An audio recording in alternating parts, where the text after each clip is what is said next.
Everyone, welcome to my channel it's calculating maths. So इस video में हम लोग चैप्टर मैट्रिसेस से जो हम लोग प्रीवियस ईयर क्वेश्चंस सॉल्व करेंगे। इस वीडियो में हम लोग CBSE 2024 जो रिसेंटली हमारे जो भी एग्ज़ाम्स हुए हैं 12th क्लास के हैं ना, तो उसके हम लोग हर एक क्वेश्चंस हम लोग वीडियो के रूप में देखेंगे। ठीक है, तो मैं इस वीडियो में चैप्टर मैट्रिसेस का जो कि हमारा बोर्ड 2024 में आया हुआ है ना, वो क्वेश्चन नंबर में 1 लेके आया हूँ। ऐसे करते करते मैं सारे क्वेश्चंस की वीडियो में इस चैनल पर डाल दूंगा। ठीक है, तो आई होप आपको ये वीडियो पसंद आएगी। ठीक है, तो अगर आप चैनल पर नए हैं तो सब्सक्राइब कर दें, लाइक कर दें और शेयर कर दें। तो चलिए शुरू करते हैं। तो देखिए, क्वेश्चन हमारा बहुत ही आसान है। क्वेश्चन क्या कह रहा है कि आपसे कहा गया कि इफ़ हमारे पास एक 2x2 ऑर्डर की क्या है, एक मैट्रिक्स दी गई। ये देखो मैट्रिक्स दी गई हमारे पास है। ठीक है, और हमसे कह रहे हैं कि, और देखो क्या कह रहे हैं हमसे, और हमसे ये कह रहे हैं, देखो हाँ, और कह रहे हैं कि जो 2x2 ऑर्डर के जो मैट्रिक्स है वो इक्वल है एक दूसरी 2x2 ऑर्डर की मैट्रिक्स के। ठीक है, अब देखो यहाँ पर क्या है कि जो इस ऑर्डर के जो एलिमेंट्स हैं ना, इस ऑर्डर के जो ये एलिमेंट्स हैं, सॉरी इस मैट्रिक्स के जो एलिमेंट्स हैं उसमें क्या है, कुछ वेरिएबल्स दिए गए हैं। यहाँ पर x + y दिया गया है, x y दिया गया। तो यहाँ पर हमारे दो वेरिएबल हैं, x + y और x y। ठीक है, x और y दो वेरिएबल हमारे पास दिए गए।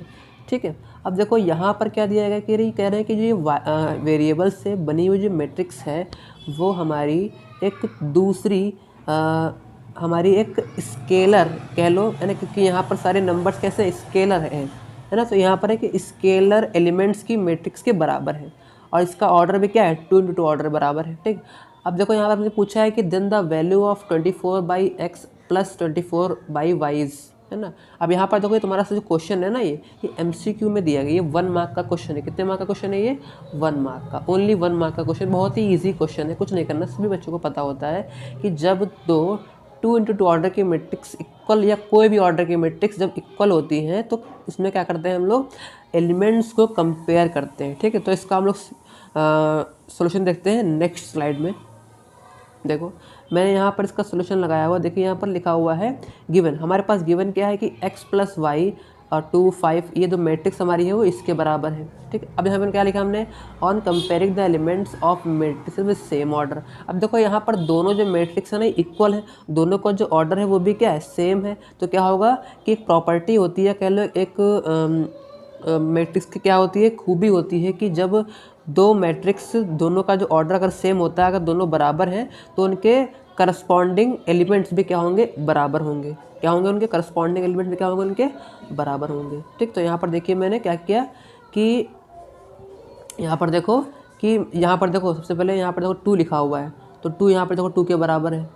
यहाँ पर देखो 5 के बराबर है। ठीक है, तो यहाँ पर जब ये 2 के बराबर है, 5 के बराबर दिख रहा है, तो x + y हमारा 6 के बराबर होगा, बिल्कुल होगा। तो यहाँ पर लिख दिया x + y = 6, इक्वेशन नंबर 1 हो गई। फिर यहाँ पर देखो क्या x y 5 के बराबर होगा, बिल्कुल होगा, क्योंकि करस्पॉन्डिंग एलिमेंट्स इक्वल होते हैं। तो यहाँ देखो x y = 8 हो गया। अब देखो हमको निकालना है, हमको फाइंड करना है 24/x + 24/y, ये हमको निकालना है, फाइंड करना है। ओके, तो यहाँ पर देखो अब हमारे पास हमको दिया क्या क्या, हमको इसको यहाँ पर देखो, यहाँ पर x आया हुआ है, यहाँ पर x आया हुआ है। ठीक है, लेकिन यहाँ पर हमारा एक x और y में दो रिलेशन दिए गए हैं, x + y दिया है, x y दिया है। अब क्या करना पड़ेगा, हमको थोड़ा सा सॉल्व करना पड़ेगा। सॉल्व करने के बाद अगर ये कुछ रिलेशन अगर इसमें काम आ जाता है तो ठीक है, नहीं काम आता है तो फिर हम लोग दूसरा तरीका अप्लाई करेंगे। तो पहला क्या है कि हम इनको थोड़ा सा सॉल्व कर लेंगे एलसीएम लेके। तो यहाँ पे देखो x और y का एलसीएम क्या होगा, xy हो जाएगा। अब फिर देखो क्या होगा कि y की मल्टीप्लाई 24 से हो जाएगा, क्या होगा, 24y हो जाएगा। ठीक है ना। फिर उसके बाद देखो इधर x की मल्टीप्लाई इस 24 से हो जाएगी, तो क्या हो जाएगा, 24x, यानी कि 24y + 24x, ये हमारा आ गया। अब देखो यहाँ पर क्या है कि और 24 दोनों में क्या है, कॉमन है। क्या करें, यहाँ से कॉमन ले लेंगे और देखो यहाँ पर x को हमने पहले लिख दिया और y को हमने बाद में लिखा, उसको फ़र्क पड़ता नहीं, चाहे आप x प्लस वाई लिखो चाहे आप y प्लस एक्स लिखो, क्योंकि क्या है, दोनों ही प्लस हैं। अगर यहाँ पर लिखा होता, अगर ऐसे लिखा होता माइनस एक्स प्लस वाई, तो क्या मैं इसको ऐसे लिख सकता था, x माइनस वाई? बिल्कुल गलत है ये, है ना, क्योंकि हमने क्या कर दिया, यहाँ पर साइन को चेंज कर दिया, इसका माइनस कर दिया, इसको प्लस कर, इसको प्लस कर दिया और इसको माइनस कर दिया। अगर ये ऐसे लिखा हुआ है तो इसको हम ऐसे लिख सकते हैं y माइनस एक्स, ठीक है। लेकिन अगर ऐसे लिखा हुआ है कि x प्लस वाई, तो इसको हम चाहे तो ऐसे लिख दें y प्लस एक्स, तो कोई दिक्कत तो नहीं, कोई दिक्कत नहीं, बिल्कुल आसान है, ठीक है ना। ओके, तो चलिए आगे देखते हैं। अब देखो यहाँ पे क्या किया हमने, अब देखो यहाँ पर हमको x प्लस वाई की तो वैल्यू हमको पता है, क्या है कि 6 है भाई, यहाँ पर हमने रख दिया 6 रख दिया, और x वाई की वैल्यू क्या है, 8 है, तो हमने यहाँ पर क्या रख दिया, 8 रख दिया। 8 3 ज़ा 24, तो कितना आया हमारा, 6 3 ज़ा 18, ये हमारा आ गया 18। अब 18 देखो किस ऑप्शन में हमारा 18 है, इधर देखते हैं 18 हमारा किस ऑप्शन में है, देखते हैं 18 हमारा डी ऑप्शन में, तो हमारा ये डी आंसर करेक्ट हो जाता है, ठीक है। तो आई होप आपको ये वीडियो पसंद आया होगा, ठीक है। तो अगर पसंद आया तो लाइक करें, शेयर करें, ठीक है, और इस सीरीज़ से जुड़े रहें ताकि आपको बोर्ड्स, अगर आपका नया सेशन है तो आप इनको रेगुलरली रोज़ देखिए। इससे क्या होगा कि आपके हर एक चैप्टर के प्रीवियस ईयर क्वेश्चन भी हो जाएंगे, प्लस प्रैक्टिस भी हो जाएगी, पूरा कंप्लीट हमारा ये बैच चल रहा है, ठीक है। तो मिलते हैं हम लोग नेक्स्ट वीडियो में, तब तक के लिए good bye. Welcome to my channel, it's calculating maths.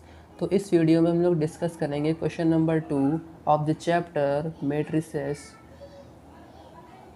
Of the year 2024। तो ये सीरीज़ चल रही हुई है, आपको पता होगा कि सारे हम लोग चैप्टर्स, हर एक चैप्टर के प्रीवियस ईयर क्वेश्चन, यानी कि हर सेट के एक एक क्वेश्चन को छांट के हर एक चैप्टर के आपके सामने वीडियो के थ्रू रखेंगे, ठीक है। So let start. Question number हमारा ये 2 होने वाला है इस लेक्चर में। क्या है क्वेश्चन नंबर 2, देखिए question number 2 is that, it says that कि if a matrix has 36 elements then the number of possible order it can have. कह रहे हैं कि एक कोई मैट्रिक्स है जिसमें 36 एलिमेंट्स हैं, और कह रहे हैं कि उस मैट्रिक्स के पॉसिबल नंबर ऑफ ऑर्डर्स कितने हो सकते हैं, यानी कितने तरह से उसके ऑर्डर्स बन सकते हैं, ये पूछा है। तो यहाँ पर ऑप्शन दिया गया है कि 13, 3, 5, 9, ठीक है। सबसे पहले आपको मैं थोड़े से की इलस्ट्रेशन समझाता हूँ, थोड़ा सा एक इलस्ट्रेट करता हूँ कि बेसिकली ये क्वेश्चंस होते कैसे। देखो, जैसे मान लीजिए हमारे पास कोई एक मैट्रिक्स दी गई है A B C D E F, ठीक, इसका ऑर्डर कितना है। देखो सबसे पहले चेक करो कि यहाँ पर रो कितनी है, कितनी रो है भाई, 2, इनटू करेंगे कॉलम कितने हैं भाई, 3 कॉलम है, 1 2 3, तो 3, ये इसका हो गया ऑर्डर, सिंपल। अब क्या करें मैं कि इसी मैट्रिक्स के एलिमेंट्स को अगर मैं इनकी रो और कॉलम को चेंज कर दूँ तो क्या होगा। अगर मैं क्या कर दूँ, A B C ऐसे कर दूँ, ठीक है, और D E F इसमें ऐसे रख दूँ।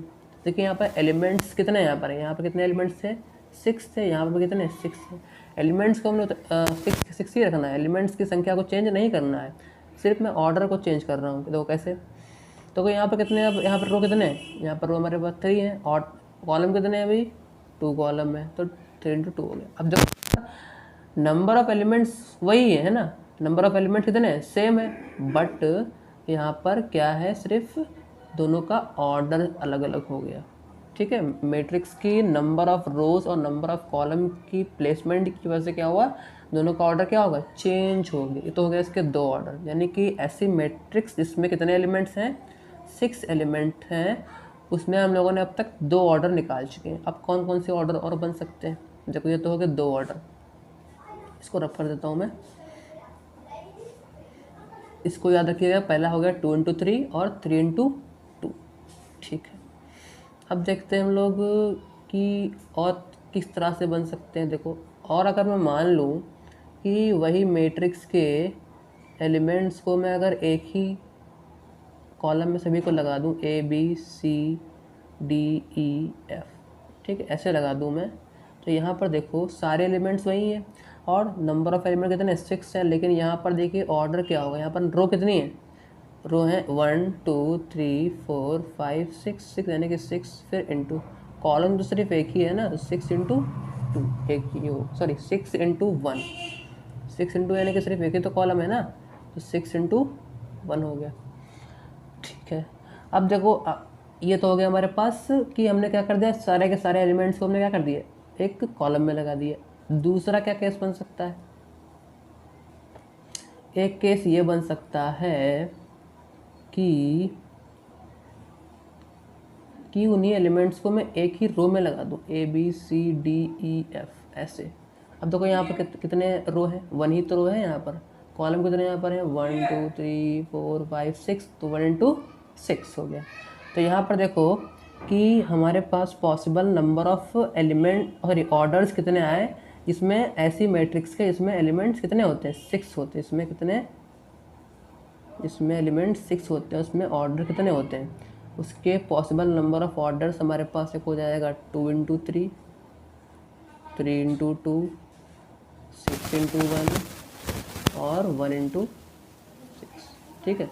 तो यहाँ पर देखो 4 पॉसिबल ऑर्डर्स इसके आ गए, ठीक है। तो ये बड़ा ही आसान होता है कि आपको ये मैट्रिक्स बनाने की ज़रूरत नहीं है, सिर्फ क्या करो इनके मल्टीपल निकाल लो कि क्या 6 कैसे कैसे आ सकता है, एक तो 2 इंटू 3 हो सकता है, फिर कर दो इसका उल्टा करके लिख दो, 3 इंटू 2 करके लिख दो, ठीक है।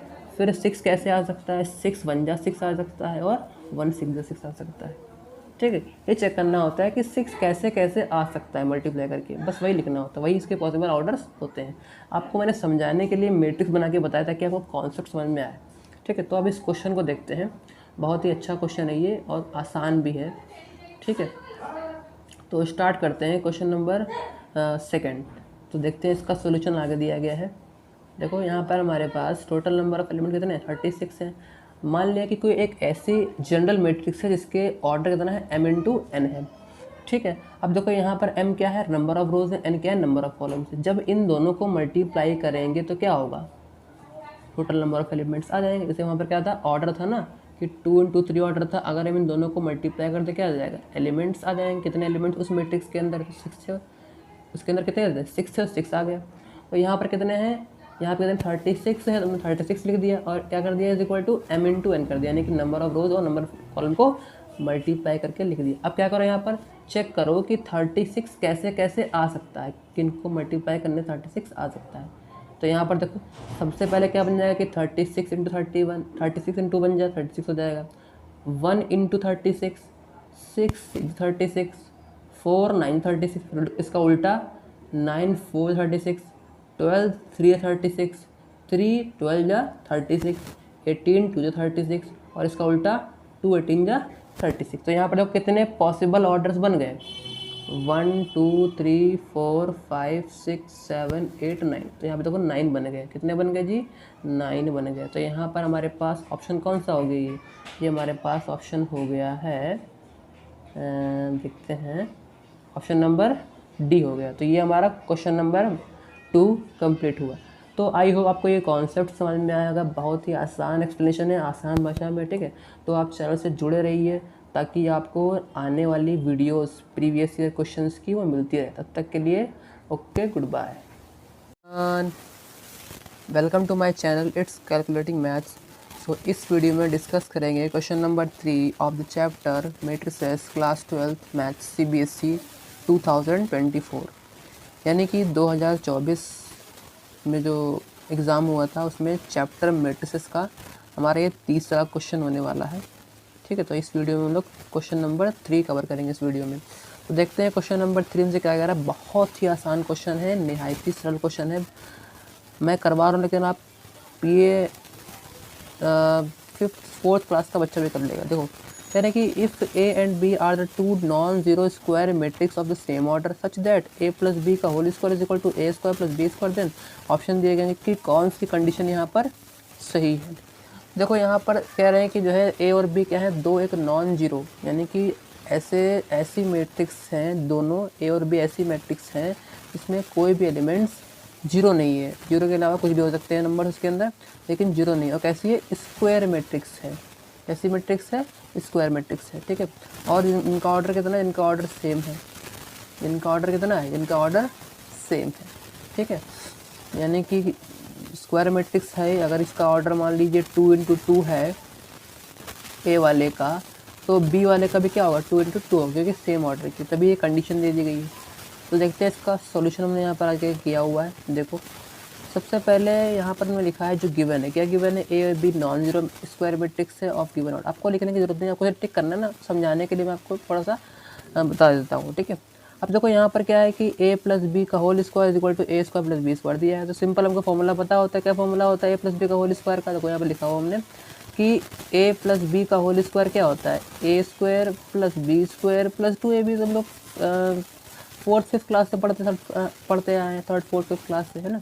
तो यहाँ पर देखो, यहाँ पर a + b का होल स्क्वायर यहाँ पर भी है, तो क्या हो जाएगा, a² + b² + 2ab is equal to क्या है, a² + b²। तो यहाँ देखो a² से a² कैंसिल, b² से b² कैंसिल, क्या आ गया। अब देखो इधर तो कुछ बचा नहीं, इधर क्या है, इधर हमारा जीरो, क्या हो गया, ज़ीरो हो गया। तो 2ab इज इक्वल्स टू 0। तो यहाँ पर देखो, यहाँ पर इंटू 2 है ना, ये ऐसे लिखा हुआ है 2 × ab, ठीक है। तो ये इधर इज इक्वल टू 0। अब यहाँ पर देखो ये मल्टीप्लाई में है, ये तो क्या होगा, ये सिर्फ इसके डिवाइड में आ जाएगा। तो यानी कि ab इज इक्वल टू 0/2। और ज़ीरो के नीचे, या कह लो ज़ीरो को अगर हम किसी भी नंबर से डिवाइड करते हैं तो आंसर क्या आता है, 0 आता है। सिर्फ जीरो को छोड़ करके, खुद को जीरो से छोड़ करके बाकी कोई भी नंबर से अगर हम डिवाइड करते हैं क्या आता है, आंसर हमेशा 0 आता है, ठीक है। तो यहाँ पर देखो 0/2 क्या आ गया, 0 आ गया, यानी कि ab इज इक्वल टू 0। यानी कि ab जो दो मैट्रिक्स है उनका जो प्रोडक्ट है वो क्या है, 0, यानी कि नल मैट्रिक्स है। ये स्केलर वाला 0 नहीं है, ये हमारा कोई एक मैट्रिक्स की फॉर्म में ऐसे दिया होगा, 0 0 की फॉर्म में, यानी कि वहाँ पर सारे एलिमेंट कैसे हैं, 0 हैं। ये मैट्रिक्स का क्या है, ये मैट्रिक्स का नंबर है, यानी कि ऐसी मैट्रिक्स है इसमें सारे एलिमेंट 0, यानी कि नल मैट्रिक्स है। तो यहाँ पर देखो कौन सा ऑप्शन हमारा सही हो गया, ये हमारा ऑप्शन सही हो गया। इधर देखो ये हमारा ऑप्शन सही हो गया, कौन सा ऑप्शन, ए वाला सही हो गया, ठीक है। तो आई होप आपको ये वीडियो पसंद आई होगी, समझ में आई होगी, बहुत ही आसान है ना। अगर आप चैनल से जुड़े रहेंगे तो आपको मैं हर एक क्वेश्चन को आसान भाषा में बिल्कुल एकदम तहे से आपको मैं समझा दूंगा, ठीक है। तो मिलते हैं हम लोग फिर नेक्स्ट वीडियो में, तब तक के लिए शेयर करें, सब्सक्राइब करें, लाइक करें।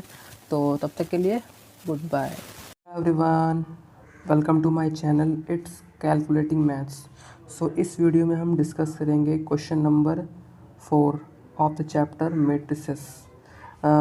ये आपका क्वेश्चन नंबर 4 होने वाला है। इससे पहले मैंने चैप्टर मैट्रिसेस के 3 क्वेश्चन करवा चुका हूँ, जो कि आपका ईयर 2024 में अभी रिसेंटली जो हमारा एग्ज़ाम हुए हैं उसमें ये क्वेश्चंस आ रहे हैं। मैं प्रत्येक चैप्टर के, ईच चैप्टर के मैं सारे चैप्टर वाइज जितने भी क्वेश्चंस, जितने भी सेट से आए हुए हैं, मैं एक सीरीज़ चला रहा हूँ जिसमें कि हर चैप्टर के जितने भी क्वेश्चंस आपके 2024 में आए हुए सारे मैं करवा रहा हूँ, ताकि आप एनसीईआरटी के साथ साथ में आप इनको भी प्रैक्टिस कर लें, ताकि आपका पूरा कंप्लीट तैयारी आपकी हो जाए, ठीक है। तो शुरू करते हैं हम लोग क्वेश्चन नंबर 4। क्वेश्चन नंबर 4 बड़ा ही अच्छा क्वेश्चन है, नया पैटर्न पे क्वेश्चन है, जो कि हमारा एमसीक्यू बेस्ड क्वेश्चन है, जो कि आपका 1 मार्क का, कितने मार्क का है, 1 मार्क का क्वेश्चन है। वेरी गुड,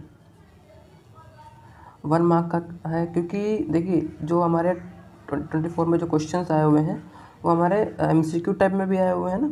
तो यहाँ पर हमारी ये असर्शन और रीज़न वाला क्वेश्चन है। तो क्वेश्चन क्या कह रहा है हमसे क्वेश्चन कह रहा है कि फॉर अ मैट्रिक्स, एक कोई मैट्रिक्स दी गई है। यहाँ पर देखिए ये आपकी 3 × 3 ऑर्डर की एक मैट्रिक्स दी गई है। वह यहाँ पर कह रहे हैं कि जो यहाँ पर जो मैट्रिक्स के अंदर जो हमारा ये टर्म आया हुआ है कॉस थीटा, जहाँ पर जो ये थीटा है ना, इस कॉस का आर्ग्यूमेंट, उसकी यहाँ पर उन्होंने रेंज दे दी कि कहाँ से कहाँ तक ये लाई करेगा, यानी कि 0 से 2π के बीच में आ सकता है ये। और देखो यहाँ पर लिखा हुआ है ये क्लोज इंटरवल। क्लोज का मतलब क्या होता है कि ये 0 भी हो सकता है, 2π भी हो सकता है, और इसके बीच में भी हो सकता है, ठीक है। इसका मतलब क्या होता है, क्लोज इंटरवल ही तो होता है। इसका मतलब यानी कि ये वाली वैल्यू भी क्या होगी, इंक्लूड होगी, ये वाली वैल्यू भी क्या होगी, इंक्लूड होगी, और इसके बीच में जो भी वैल्यूज़ आएंगी वो भी क्या होंगी, इंक्लूड हो जाती हैं, ठीक, समझ में आ गया होगा। ये तो हो गया हमारा स्टेटमेंट। ये स्टेटमेंट दी गई है, कह रहे हैं कि स्टेटमेंट है, और ये स्टेटमेंट कब सही है, जब जब जब ये तुमको रीजन दिया जाए, ठीक है। और इसके आगे देखो स्टेटमेंट में कुछ कह रहे हैं कि जब हम क्या करेंगे, इसका डिटर्मिनेंट, इसका डेट निकालेंगे, इसका डेट ऑफ ए निकालेंगे, तो क्या आएगा, कह रहे हैं कि जो डिटर्मिनेंट जो आएगा ना वो क्या आता है, एक कोई नंबर आता है। मैट्रिक्स जो होता है ना वो क्या होता है, एक मतलब कि मैट्रिक्स जो होगी वो इस फॉर्म में हमेशा रहती है, कोई नंबर नहीं देती है। लेकिन जो डिटर्मिनेंट होता है वो क्या होता है कि हमेशा एक नंबर देता है, क्या देता है, एक रियल नंबर दे सकता है, ठीक है।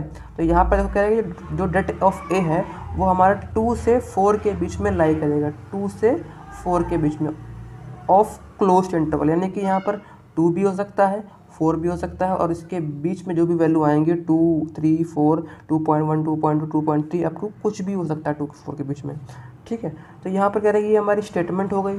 कह रहे हैं कि ऐसा अगर है, कब है ऐसा, इसका रीजन क्या है, इसका रीजन इन्होंने दिया है कि कॉस थीटा, जब कॉस थीटा -1 से 1 के बीच में क्या करेगा, लाई करेगा, कब, जब थीटा की वैल्यू 0 से 2 पाई के बीच में है, 0 से 2 पाई के बीच में है। यानी कि देखो जब थीटा जो होगा ना, जब कॉस में हम थीटा 0 से 2 पाई के बीच में रखेंगे ना, यहाँ पर जब थीटा हम यहाँ पर 0 से 2 पाई के बीच में रखेंगे, तो जो वैल्यू आएगी ना इस पूरे कॉस थीटा की, वो -1 के 1 के बीच में ही आएगी। यानी कि -1 हो सकता है, ठीक है, उसके बाद -0.5 हो सकता है, -0.7, फिर 0 भी हो सकता है, ठीक है, 0.5, 0.7, कुछ 1 भी हो सकता है, ठीक है। यानी कि ये कहने का मतलब ये है कि हम 0 से 2 पाई के बीच अगर कोई वैल्यू रखते हैं यहाँ पर थीटा की कॉस थीटा में, तो यहाँ पर पूरे का जो आंसर आएगा वो -1 से 1 के बीच में आएगा। ये इसका रीजन दिया गया।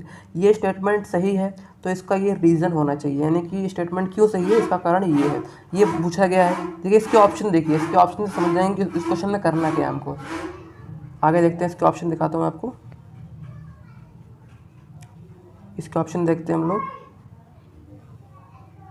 आगे देखिए, ये देखिए इसके ऑप्शन देखिए, यहाँ पर कह रहे हैं कि select the correct answer from the codes ABCD as given below.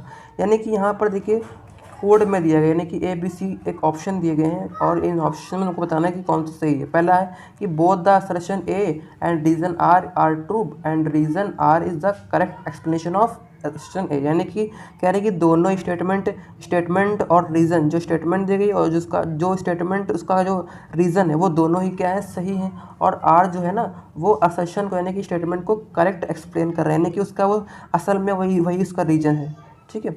फिर कह रहे हैं कि असर्शन जो स्टेटमेंट है वो दोनों ही ट्रू है, लेकिन जो रीज़न है ना वो करेक्ट एक्सप्लेनेशन नहीं दे रहा है असर्शन का। फिर दूसरा क्या है, तीसरा क्या है हमारा C वाला, कि असर्शन ट्रू है, रीजन क्या है, फॉल्स है, असर्शन फॉल्स है, फिर रीजन ट्रू है। यानी कि हमको चेक करना है कि जो स्टेटमेंट है क्या वो सही है, और चेक करना है कि जो रीजन है क्या वो सही है ना। और ये भी चेक करना है कि रीजन जो है वो क्या वो करेक्ट एक्सप्लेन कर पा रहा है स्टेटमेंट को, यानी कि क्या वो रीज़न, क्या उस रीज़न की वजह से वो स्टेटमेंट सही हो पा रही है, ये भी चेक करना पड़ेगा हमको, ठीक है। तो देखते हैं इसका सोल्यूशन हम नेक्स्ट पेज पे। देखिए यहाँ पर हमने सोल्यूशन नंबर यहाँ पर बहुत ही प्यार से लगाया हुआ। देखिए यहाँ पर सबसे पहले यहाँ पर देखिए लिखा हुआ है कि क्वेश्चन हमारा 1 मार्क बता चुका हूँ आपको मैं। देखो सबसे पहले हमारा गिवन क्या हमारे पास है कि एक मैट्रिक्स है, एक मैट्रिक्स कौन से ऑर्डर की है, 3×3 ऑर्डर की एक मैट्रिक्स है, जहाँ पर दिया गया कि जो थीटा है वो 0 से 2 पाई के बीच में, ये हम बता चुके हैं आपको है, ठीक है। ये हमको गिवन है, ये क्या है, स्टेटमेंट की बातें हैं। और आगे क्या कह रहे हैं, और आगे देखिए यहाँ पर लिखा हुआ है कि जो A है ना, डिटर्मिनेंट ऑफ A वो 2 से 4 के बीच में लाई कर रहा है, ये भी हमको पता है, ठीक है। अब देखिए यहाँ पर क्या करेंगे हम कि जो स्टेटमेंट में बोला गया है कि डिटर्मिनेंट ऑफ A 2 से 4 के बीच में लाई करेगा, तो सबसे पहले उसको हम निकाल लेंगे, है ना। जो यहाँ पर अलग से दिया गया ना कि डेट ऑफ A 2 से 4 के बीच में लाई कर रहा है, क्या वो लाई कर रहा है कि नहीं कर रहा है, हम चेक करेंगे इसका डिटर्मिनेंट ऑफ A निकालने की। तो कैसे निकालते हैं डिटर्मिनेंट ऑफ A, तो ये हम पढ़ चुके हैं, ये हम लोग पढ़ चुके हैं। देखिए कैसे निकालते हैं। सबसे पहले यहाँ पर जो हमारा पहला जो हमारा ये रो दी गई, चाहे तो आप रो से निकाल लो, चाहे आप कॉलम से निकाल लो, चाहे आप कोई से भी रो से निकालो, चाहे सेकंड रो से निकाल लो, चाहे थर्ड रो से निकाल लो, चाहे फर्स्ट कॉलम से निकाल लो, चाहे सेकंड कॉलम से निकाल लो, चाहे थर्ड कॉलम से निकाल लो। मैं निकालता हूँ फर्स्ट रो से, क्योंकि मुझे फर्स्ट रो से ज़्यादा आसान लगता है।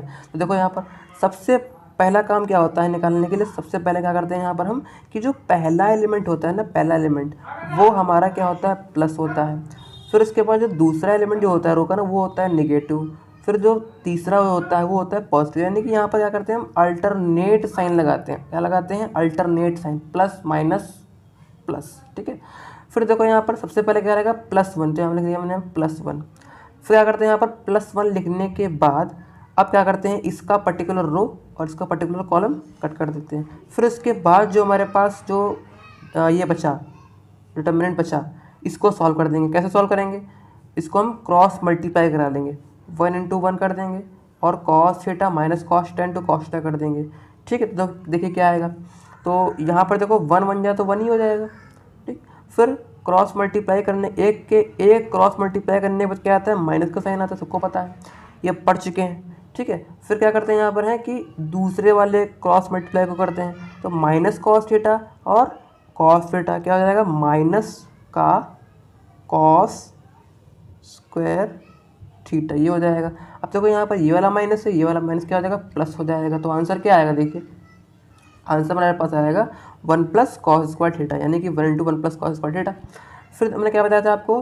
फिर बताया था आपको हमने कि जो दूसरा एलिमेंट जो आएगा वो क्या आएगा? नेगेटिव आएगा, तो यहाँ हमने लिख दिया माइनस का cos थीटा। फिर क्या करेंगे? इसका पर्टिकुलर रो, इसका पर्टिकुलर कॉलम काट देंगे। इसके बाद जो हमारे पास क्या बचेगा? जो डिटर्मिनेंट बचेगा, ये वाला देखिए, ये वाला, इसको हम क्रॉस मल्टीप्लाई कर देंगे। तो देखो यहाँ पर 1 × minus cos theta minus 1 × cos theta, तो 1 × माइनस cos थीटा क्या होगा? देखिए यहाँ पर माइनस का cos थीटा हो जाएगा। फिर -1, फिर क्या आता है साइन? फिर आता है हमारे पास किसका साइन आता है? फिर आता है हमारे पास माइनस का साइन, तो माइनस आएगा। फिर -1 × cos थीटा क्या हो जाएगा? माइनस का cos थीटा हो जाएगा। अब देखो यहाँ से ये माइनस, यहाँ से ये माइनस, प्लस हो जाएगा, तो आंसर क्या आएगा? Minus cos theta plus cos theta. और ये एक खेल ये भी पता है हमको कि जब भाई minus cos theta plus cos theta दोनों क्या है? एक दूसरे के क्या है? अपोजिट है, तो क्या हो जाएगा? कट जाएगा। तो हमने ये कैंसिल कर दिया। फिर थर्ड वाला एलिमेंट देखिए, थर्ड वाले एलिमेंट में क्या होगा? प्लस का बनाएगा, तो यहाँ पर देखो +1 लिख दिया हमने यहाँ पर। फिर इसका पर्टिकुलर रो और इसका पर्टिकुलर कॉलम हमने काट दिया। फिर इसके बाद जो हमारे पास डिटर्मिनेंट ऑफ ए बचा उसको सॉल्व कर देंगे क्रॉस मल्टीप्लाई से। तो minus cos theta × minus cos theta कितना हो जाएगा? प्लस का cos स्क्वायर थीटा क्या हो जाएगा? प्लस का cos स्क्वायर थीटा, ये हो जाएगा। फिर उसके बाद देखिए -1 है × 1 है। सबसे पहले क्या होगा कि क्रॉस मल्टीप्लाई के बाद, पहले क्रॉस मल्टीप्लाई के बाद क्या आता है? माइनस का साइन आता है, तो -1 × 1 क्या हो जाएगा? माइनस का 1 हो जाएगा, और ये वाला माइनस प्लस हो जाएगा, तो क्या आएगा हमारे पास? cos स्क्वायर थीटा प्लस 1 आ जाएगा। यहाँ पर लिख दिया, यहाँ पर हमने। इतना क्लियर आपको? सब बहुत ही आसान है।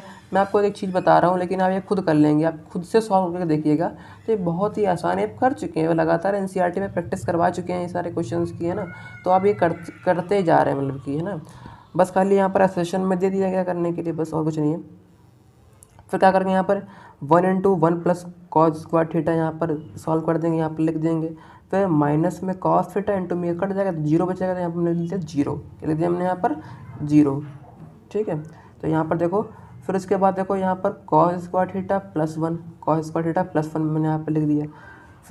फिर आगे फर्दर सॉल्व करेंगे, तो 1 + cos स्क्वायर थीटा, ये 0 हो जाएगा, ये cos स्क्वायर थीटा +1। अब जो 1 और 1 है जुड़ जाएगा, 2 हो जाएगा। cos square theta plus cos square theta 2 cos square theta, इसको मान लिया हमने क्वेश्चन नंबर 1, इसको मान लिया हमने क्वेश्चन नंबर 1, ठीक है। क्लियर है ना? आई होप आपको क्लियर हो गया होगा।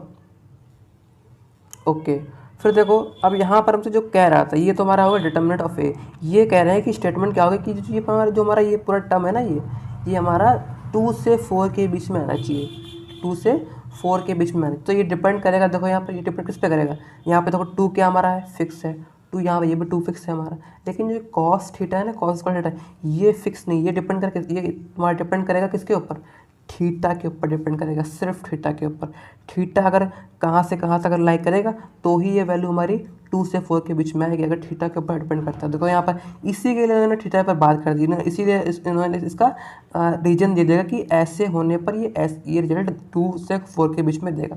तो यहाँ पर देखो, इफ़ कॉस्ट कह रहे हैं कि अगर जो थीटा है ना, जब वो 0 से 2π के बीच में होगा ना, तो cos थीटा की वैल्यू -1 के बीच में होगी। जब ऐसा होगा ना, तो जो डिटर्मिनेंट ऑफ ए है ना, वो 2 से 4 के बीच में ऑटोमेटिक अपने आप आ जाएगा। ये कहने का मतलब है। अब देखो यहाँ पर जब 0 से 2 पाई के बीच में एक एंगल आया तो कॉस थीटा क्या होगा, -1 से 1 के बीच में आया। अब चलिए मान लेते हैं हम, ठीक है, ये भी हमको पता है कि जो हमारा जो कॉस थीटा जो होता है ना वो 0 से 2 पाई के बीच में, हमको सबको पता है कि इसकी रेंज क्या होती है, सभी को पता है, यहाँ तक कि पढ़ चुके हैं हम जो हमारा इन्वर्स ट्रिग्नोमेट्रिक फंक्शन है कि जो कॉस थीटा जो होता है ना, या है ना, वो क्या होता है हमारा ट्रिग्नोमेट्रिक फंक्शन में पढ़ चुके हैं हम कि जो कॉस थीटा की जो रेंज होती है वो 0 से 2 पाई की, यानी कि पूरे सर्कल में ये हमारा 0 एंगल है, एक चक्कर लगाओ पूरा एक चक्कर लगाओ, क्या होगा हमारा 2 पाई हो जाएगा। यानी कि यहाँ से यहाँ तक की जो ये जो वैल्यू जो होती है ना कॉस थीटा की, वो -1 से 1 के बीच में ही आती है, इससे ऊपर नहीं जाती है। इसी प्रकार साइन का भी होता है, लेकिन कॉस की बात कर रहे हैं। तो यहाँ पर देखो, अगर मान लिया हमने कि कॉस थीटा की वैल्यू, मान लिया हमने कॉस थीटा की वैल्यू क्या आ गई, -1 आ गई। पुट करके देखो क्वेश्चन नंबर 1 में, ठीक है। तो अगर मान लो -1 आ गई तो यहाँ पर चेक करो क्या डिटर्मिनेंट ऑफ ए 2 से 4 के बीच में कहीं आएगा, चेक करो। तो यहाँ पर देखिए हमने कॉस थीटा की वैल्यू हमने यहाँ रख दी -1, तो इसका स्क्वायर कर देंगे, हो जाएगा +2, तो हो जाएगा यहाँ पर 2 + 2 4। यहाँ पर डिटर्मिनेंट ऑफ कितना आ गया 4, यानी कि तो 4 में, यानी कि इस इंटरवल में तो आ रहा है, इस इंटरवल में तो आ रहा है डिटर्मिनेंट ऑफ ए। फिर अगर हमने पुट कर, ये तो हमने पुट की किसकी वैल्यू, लीस्ट वैल्यू पुट की किसकी, कॉस थीटा की, ठीक है। अब इसके बाद देखो हम पुट करेंगे, यहाँ पर देखो मैं बनाया हुआ मैंने यहाँ पर, तो यहाँ पर देखो जब मैंने -1 पुट किया तो क्या आया, यहाँ पर 4 आ गया। अब पुट करेंगे यहाँ पर मैक्सिमम वैल्यू, यानी कि कॉस थीटा की सबसे ज़्यादा वैल्यू क्या हो सकती है, 1 हो सकती है। तो अगर 1 पुट करेंगे तो देखिए क्या आएगा। अगर हमने इक्वेशन नंबर 1 में क्या पुट किया, अगर हमने इक्वेशन नंबर 1 में 1 पुट किया तो क्या आएगा, 2 + 2 1 का स्क्वायर, यानी कि ये भी क्या आ गया 4 आ गया, ये भी क्या आ गया 4। तो ये भी इसमें आ रहा है, देखिए ये भी इसमें आ रहा है। अब चेक करेंगे यहाँ पर 0, क्या चेक करेंगे हम यहाँ पर 0 पर देखिए क्या आएगा, 0 पर चेक करते हैं। 0 पर देखिए, जब यहाँ पर हम कॉस थीटा की वैल्यू 0 पुट करेंगे इक्वेशन नंबर 1 में, तो सॉल्व करने पे क्या आएगा, यहाँ पर हमारा डिटर्मिनेंट ऑफ ए 2 आ जाएगा। तो ये भी क्या है, 2 से 4 के बीच में तो आ रहा है, यानी 2 ही तो आ रहा है। तो यहाँ पर देखो ये भी सेटिस्फाई कर रहा है। अब पुट करेंगे यहाँ पर हम, देखिए अब पुट करेंगे हम, तो देखिए अब पुट करेंगे, ये देखो हमने ये पुट कर दिया, -1 तो 4 आया, 1 पुट किया तो 4 आया, 0 पुट किया तो 2 आया। अब पुट करेंगे यहाँ पर -0.5, फिर पुट करेंगे 0.5, यानी कि पूरे हम -1 से 1 के बीच में भी चेक करेंगे और उन पे भी चेक करेंगे, 0 पे भी चेक करेंगे। चेक करने के बाद अगर सभी में क्या आता है, 2 से 4 के बीच में इस इंटरवल को सेटिस्फाई कर रहा है, तो कहने का मतलब ये है कि जो असर्शन और रीजन दोनों ही क्या है, सही है, दोनों ही क्या है, सही है। ठीक है, चेक करते हैं हम लोग यहाँ पर अब किससे, -0.5 से। तो यहाँ पुट कर दिया हमने -0.5 इन इक्वेशन नंबर 1। सॉल्व करेंगे 2 + 2 -0.5 का whole square is equals to 2 + 2, इसका स्क्वायर क्या हो जाएगा 0.25। तो यहाँ पर देखिए इसका 2 गुना करेंगे कितना आएगा, 0.50 आएगा। तो 2 + 0.5 कितना आएगा, 2.5 हमारे पास डिटर्मिनेंट ऑफ ए निकल के आ जाएगा। तो ये भी क्या है हमारा डिटर्मिनेंट जो है हमारा, ये जो आया है ये भी तो हमारा 2 से 4 के बीच में ही तो आ रहा है, यानी कि ये भी क्या सेटिस्फाई कर रहा है, यानी कि बीच की वैल्यू भी क्या सेटिस्फाई कर रही है, नेगेटिव में बीच की वैल्यू भी सेटिस्फाई कर रही है। अब चेक करेंगे हम लोग पॉजिटिव में बीच की वैल्यू, यानी कि 0 से 1 के बीच में अगर कोई वैल्यू अगर हम डालें तो क्या वो इस डिटर्मिनेंट ऑफ ए के अंदर आएगी। तो हम अज्यूम कर लेते हैं कि हमने मान लिया कि कोई मैंने वैल्यू ले ली, क्या हमने ले ली वैल्यू 0.5 ले लेके देख लो, ठीक है। तो यहाँ पर हमने पुट किया 0.5 इन इक्वेशन नंबर 1। तो यहाँ पर सॉल्व करेंगे क्या हो जाएगा, 0.5 का होल स्क्वायर, तो 2 + 2 0.5 का होल स्क्वायर यानी कि 0.25, इसका 2 गुना करेंगे तो 2 + 0.50। तो सॉल्व करेंगे कितना आएगा 2.5। तो ये भी तो भाई 2 और 4 के बीच में यार, यानी कि हमको ये मिल गया, ये हमको पता चल गया कि चाहे आप जो कॉस थीटा की जो वैल्यू है ना, वो चाहे आप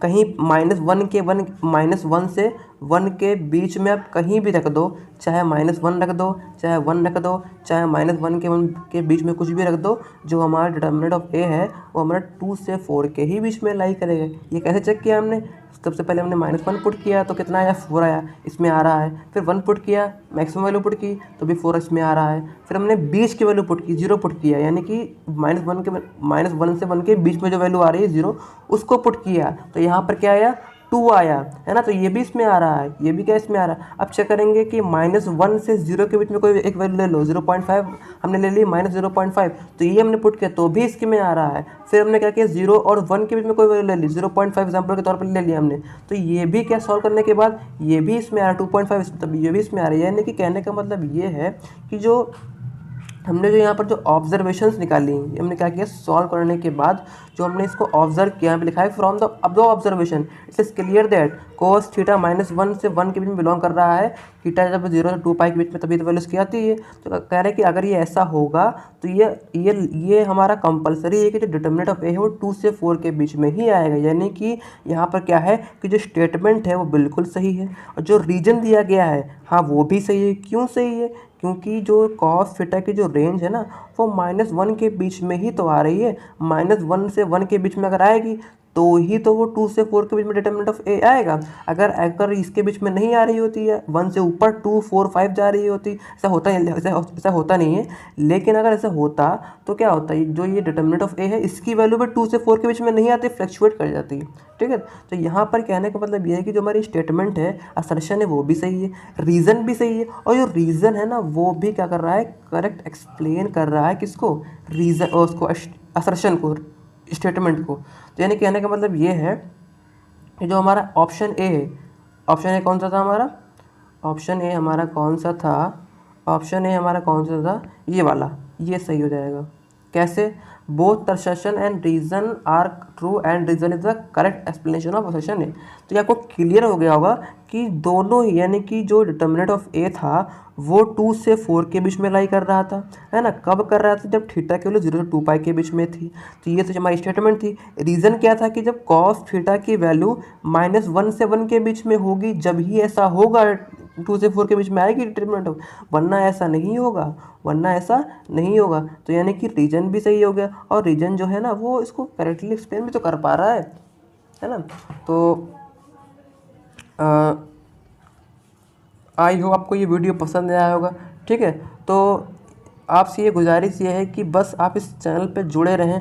आपको मैं बेस्ट क्वालिटी का आपको कंटेंट, मैं आपको समझ लीजिए कि हर ईयर 2024 के जितने भी क्वेश्चंस चैप्टर वाइज आपको मैं वीडियो, एक एक क्वेश्चन का एक वीडियो बनाऊंगा और आपको इस चैनल पे अपलोड करूंगा। ठीक है, और हर एक जो भी बच्चा बेस्ट क्वालिटी का कंटेंट चाहता है, जो भी सिर्फ NCERT करके जाता है ना, और प्रीवियस ईयर क्वेश्चन जो है नहीं चैप्टर वाइज कर पाता है, जो लास्ट में तैयारी करते हैं, जो कुछ भी नहीं पढ़ पाते हैं, उनके लिए ये बहुत ही कारगर है, बहुत ही अच्छी चीज़ है ये। अगर आप यही क्वेश्चंस अगर आप कर लेते हैं ना, तो आपके बोर्ड एग्ज़ाम में कम से कम आपके 70 से 80 नंबर आपके ऐसे ही कवर हो जाएंगे। ठीक है, तो मिलते हैं हम लोग अपने नेक्स्ट वीडियो में। तब तक के लिए जुड़े रहें, चैनल को सब्सक्राइब कर दें, लाइक कर दें, शेयर करें। ठीक है, तो मिलते हैं हम लोग नेक्स्ट वीडियो में, तब तक के लिए good bye. Everyone, welcome to my channel, it's calculating Maths. तो कैसे हो आप लोग?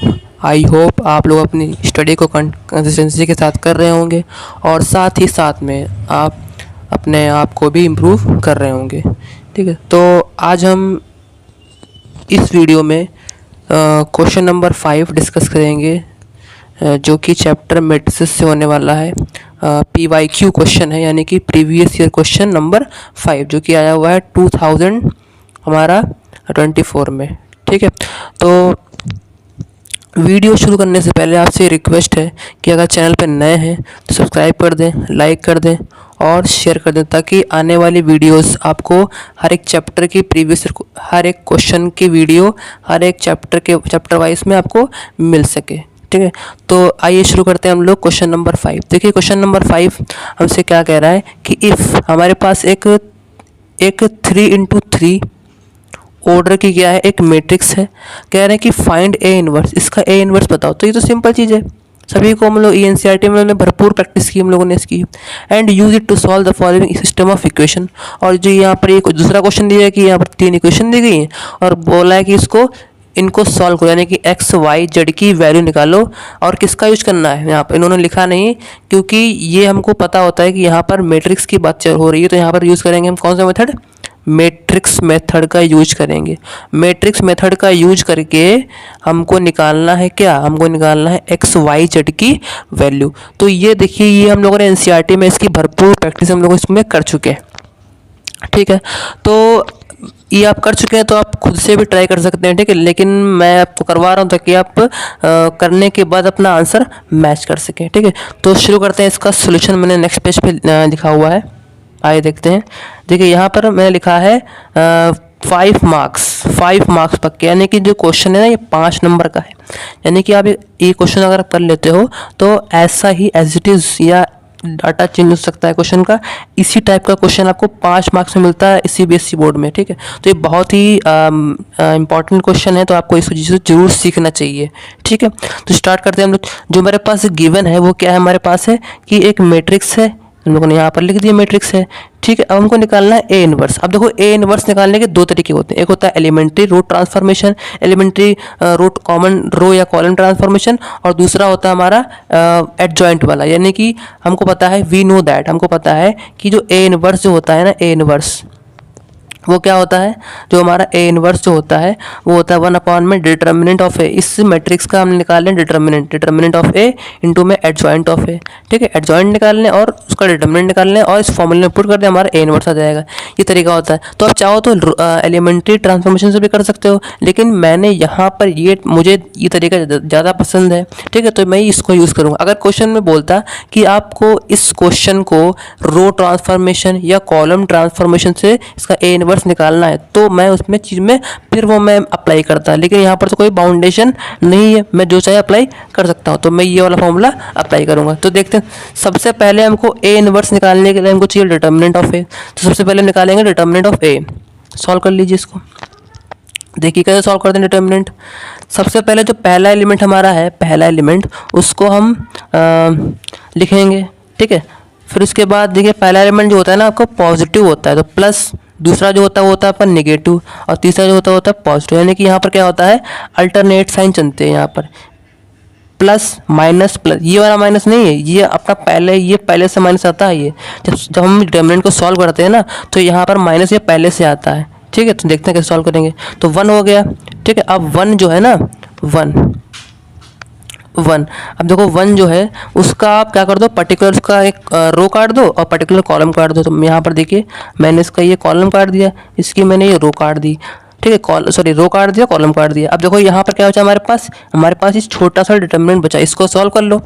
तो ये 1 इंटू में -1 हो जाएगा और -2 इंटू में -1 हो जाएगा, क्रॉस मल्टीप्लाई कर देंगे। ये सब कर चुके हैं मैं, बहुत ही आसान है। देखो अगर किसी को नहीं पता है तो मैं शुरुआत से बता रहा हूँ। तो क्या करेंगे, सबसे पहले मल्टीप्लाई करेंगे 1 इंटू -1 की, तो क्या आएगा भाई, -1 आएगा। मैंने यहाँ पर लिख दिया, ठीक है भाई, सबको पता है, ठीक है। फिर देखिए एक मल्टीप्लाई करने, यानी कि एक क्रॉस मल्टीप्लाई करने के बाद क्या आता है, माइनस का साइन आता है। तो मैंने यहाँ माइनस का साइन लगा दिया है, ठीक है। फिर उसके बाद देखो, फिर यहाँ पर -2 इंटू -1, तो क्या हो जाएगा, -2 इंटू -1 हो जाएगा हमारे पास 2, है ना, क्योंकि माइनस माइनस प्लस हो जाएगा। तो यहाँ पर हो जाएगा 2, यानी कि -1 और ये वाला माइनस पहले से आता है, और ये 2 कितना आया, ये आ गया हमारे पास, ठीक है। फिर उसके बाद क्या आता है हमारे पास, फिर आता है सेकंड, यानी कि सेकंड एलिमेंट हमारे पास क्या है, -2 है। क्या है, -2। तो -2 देखो यहाँ पर लिखेंगे, -2 तो यहाँ पर ये एलिमेंट है, लेकिन जो है जो अगर हम इसको सॉल्व करते हैं ना, तो क्या आता है हमारे पास, एक माइनस पहले से आता है। तो ये वाला माइनस पहले वाला और ये माइनस एलिमेंट वाला माइनस, तो क्या हो जाएगा, ये माइनस और माइनस क्या हो जाएगा, +2 हो जाएगा। यानी कि यहाँ पर क्या आएगा हमारे पास, यहाँ पर हमारे पास आएगा प्लस का 2। क्या आएगा हमारे पास, प्लस का 2 आएगा।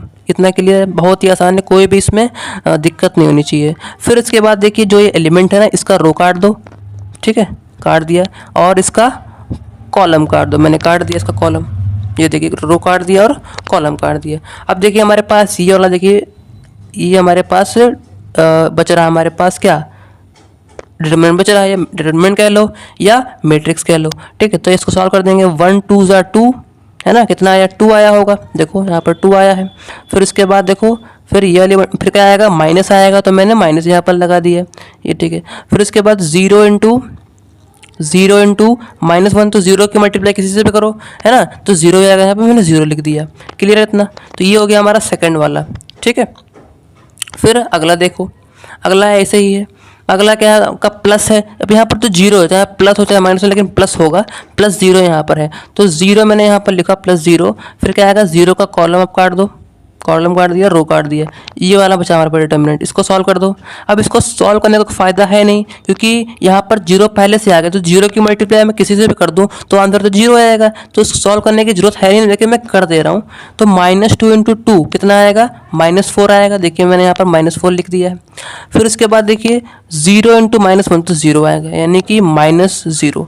ठीक है, इतना क्लियर हो गया आपको। तो ये तो 0 है, इससे कोई पंगा नहीं इसका कोई है। ठीक है, अब इसको सॉल्व कर लो।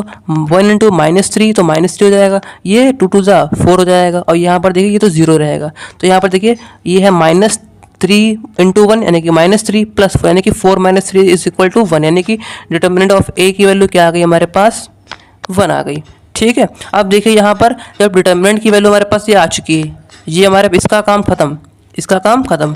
अब बात करते हैं एडजॉइंट की। देखो एडजॉइंट किसी भी मैट्रिक्स का एडजॉइंट निकालने के लिए कुछ स्टेप्स होते हैं। पहला स्टेप क्या होता है कि हम माइनर मैट्रिक्स निकालते हैं, यानी कि माइनर मैट्रिक्स के जितने भी एलिमेंट्स होते हैं सभी उनको निकाल लेते हैं। फिर उन्हीं एलिमेंट्स से क्या करते हैं, हम कोफैक्टर मैट्रिक्स बनाते हैं, है ना। उन्हीं एलिमेंट से हम कोफैक्टर मैट्रिक्स के एलिमेंट्स बनाते हैं। फिर एलिमेंट्स के बाद अपने आप ही कोफैक्टर मैट्रिक्स बन जाती है, और कोफैक्टर मैट्रिक्स बनने के बाद जो कोफैक्टर मैट्रिक्स आती है ना, उसका ट्रांसपोज ले लेते हैं, तो क्या आ जाता है, उसी मैट्रिक्स का हमारे पास एडजॉइंट आ जाता है। तो पहला स्टेप क्या रहेगा हमारे पास, पहला स्टेप रहेगा हमारे पास, first we have to find minor matrix of A, यानी कि निकालेंगे सबसे पहले माइनर मैट्रिक्स। तो माइनर मैट्रिक्स निकालने क्या करते हैं, सबसे पहले उसके एलिमेंट्स निकालेंगे, तभी तो हमारे पास मैट्रिक्स बन पाएगी। तो यहाँ पर देखो तरीका क्या होता है माइनर मैट्रिक्स के एलिमेंट निकालने का। जो हमारे पास डिटर्मिनेंट दिया गया उस पर आओ। सबसे पहला एलिमेंट क्या होगा माइनर मैट्रिक्स का, M11 होगा। क्या होगा भाई, M11। तो यहाँ पर देखिए M11 वाला ही है, तो ये क्या होगा, देखिए जो इसमें इस मैट्रिक्स में जो पहला एलिमेंट है ना, ये वाला, ठीक है, उसका आप कॉलम काट दो, रो काट दो। ठीक है, फिर डिटर्मिनेंट जो बचा इसको सॉल्व कर लो। तो -1 × -1 क्या आएगा, -1 आएगा। ठीक है, फिर हमारे पास क्रॉस मल्टीप्लाई करने के बाद एक साइन माइनस का आता है। फिर -1 × -2 × -1 क्या आएगा, 2 हो जाएगा, यानी कितना आया, -3 आया। यानी कि पहला एलिमेंट जो हमारे पास आया है M11 वो क्या हो गया, वो क्या हो गया हमारे पास, वो हमारे पास हो गया -3। ये देखिए निकाल लिया हम लोगों ने। फिर उसके बाद देखो, फिर उसके बाद क्या आएगा, M सेकंड, यानी कि सेकंड एलिमेंट क्या होगा माइनर मैट्रिक्स का। आप क्या करो कि जो इस एलिमेंट में जो सेकंड जो एलिमेंट है ना, उसको देखो क्या है इसमें, ये वाला है, ये वाला है ना, ये वाला है। तो क्या कर दो, इसका आप कॉलम रो काट दो, कॉलम काट दो। जो मैट्रिक्स बची हमारे पास, ये वाली मैट्रिक्स बची। अब क्या करो यहाँ पर कि इसका पर्टिकुलर यहाँ पर हम लोग क्रॉस मल्टीप्लाई कर लेंगे। तो 1 2 = 2 कितना आया, 2 आया। -0 × -1 तो 0, यानी कितना आया, 2 आ गया। यानी कि M12 कितना आया, M12 सेकंड एलिमेंट कितना आ गया हमारे पास, 2 आ गया। क्लियर है इतना। फिर इसी प्रकार से हम लोग M13 निकाल लेंगे। M13 क्या होगा, देखिए M13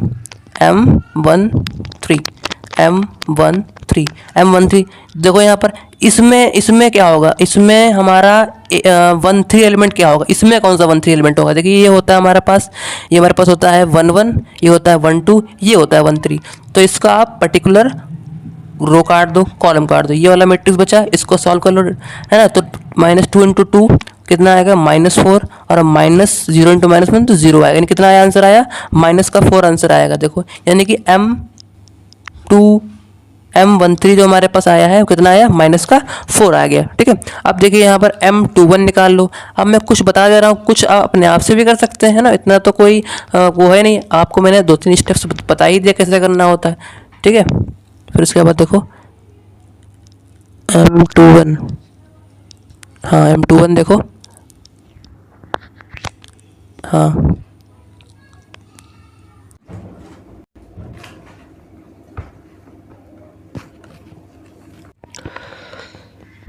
तो आई होप यहाँ तक क्लियर हो गया होगा। अब आगे देखते हैं। देखो आगे 21 जो एलिमेंट है ना, 21 एलिमेंट, ये भी ऐसे निकालेंगे, ऐसे निकाला है। देखो ये इस मैट्रिक्स में जो 21 एलिमेंट है, ये वाला, ये 21 है, ये 22 है, ये 23।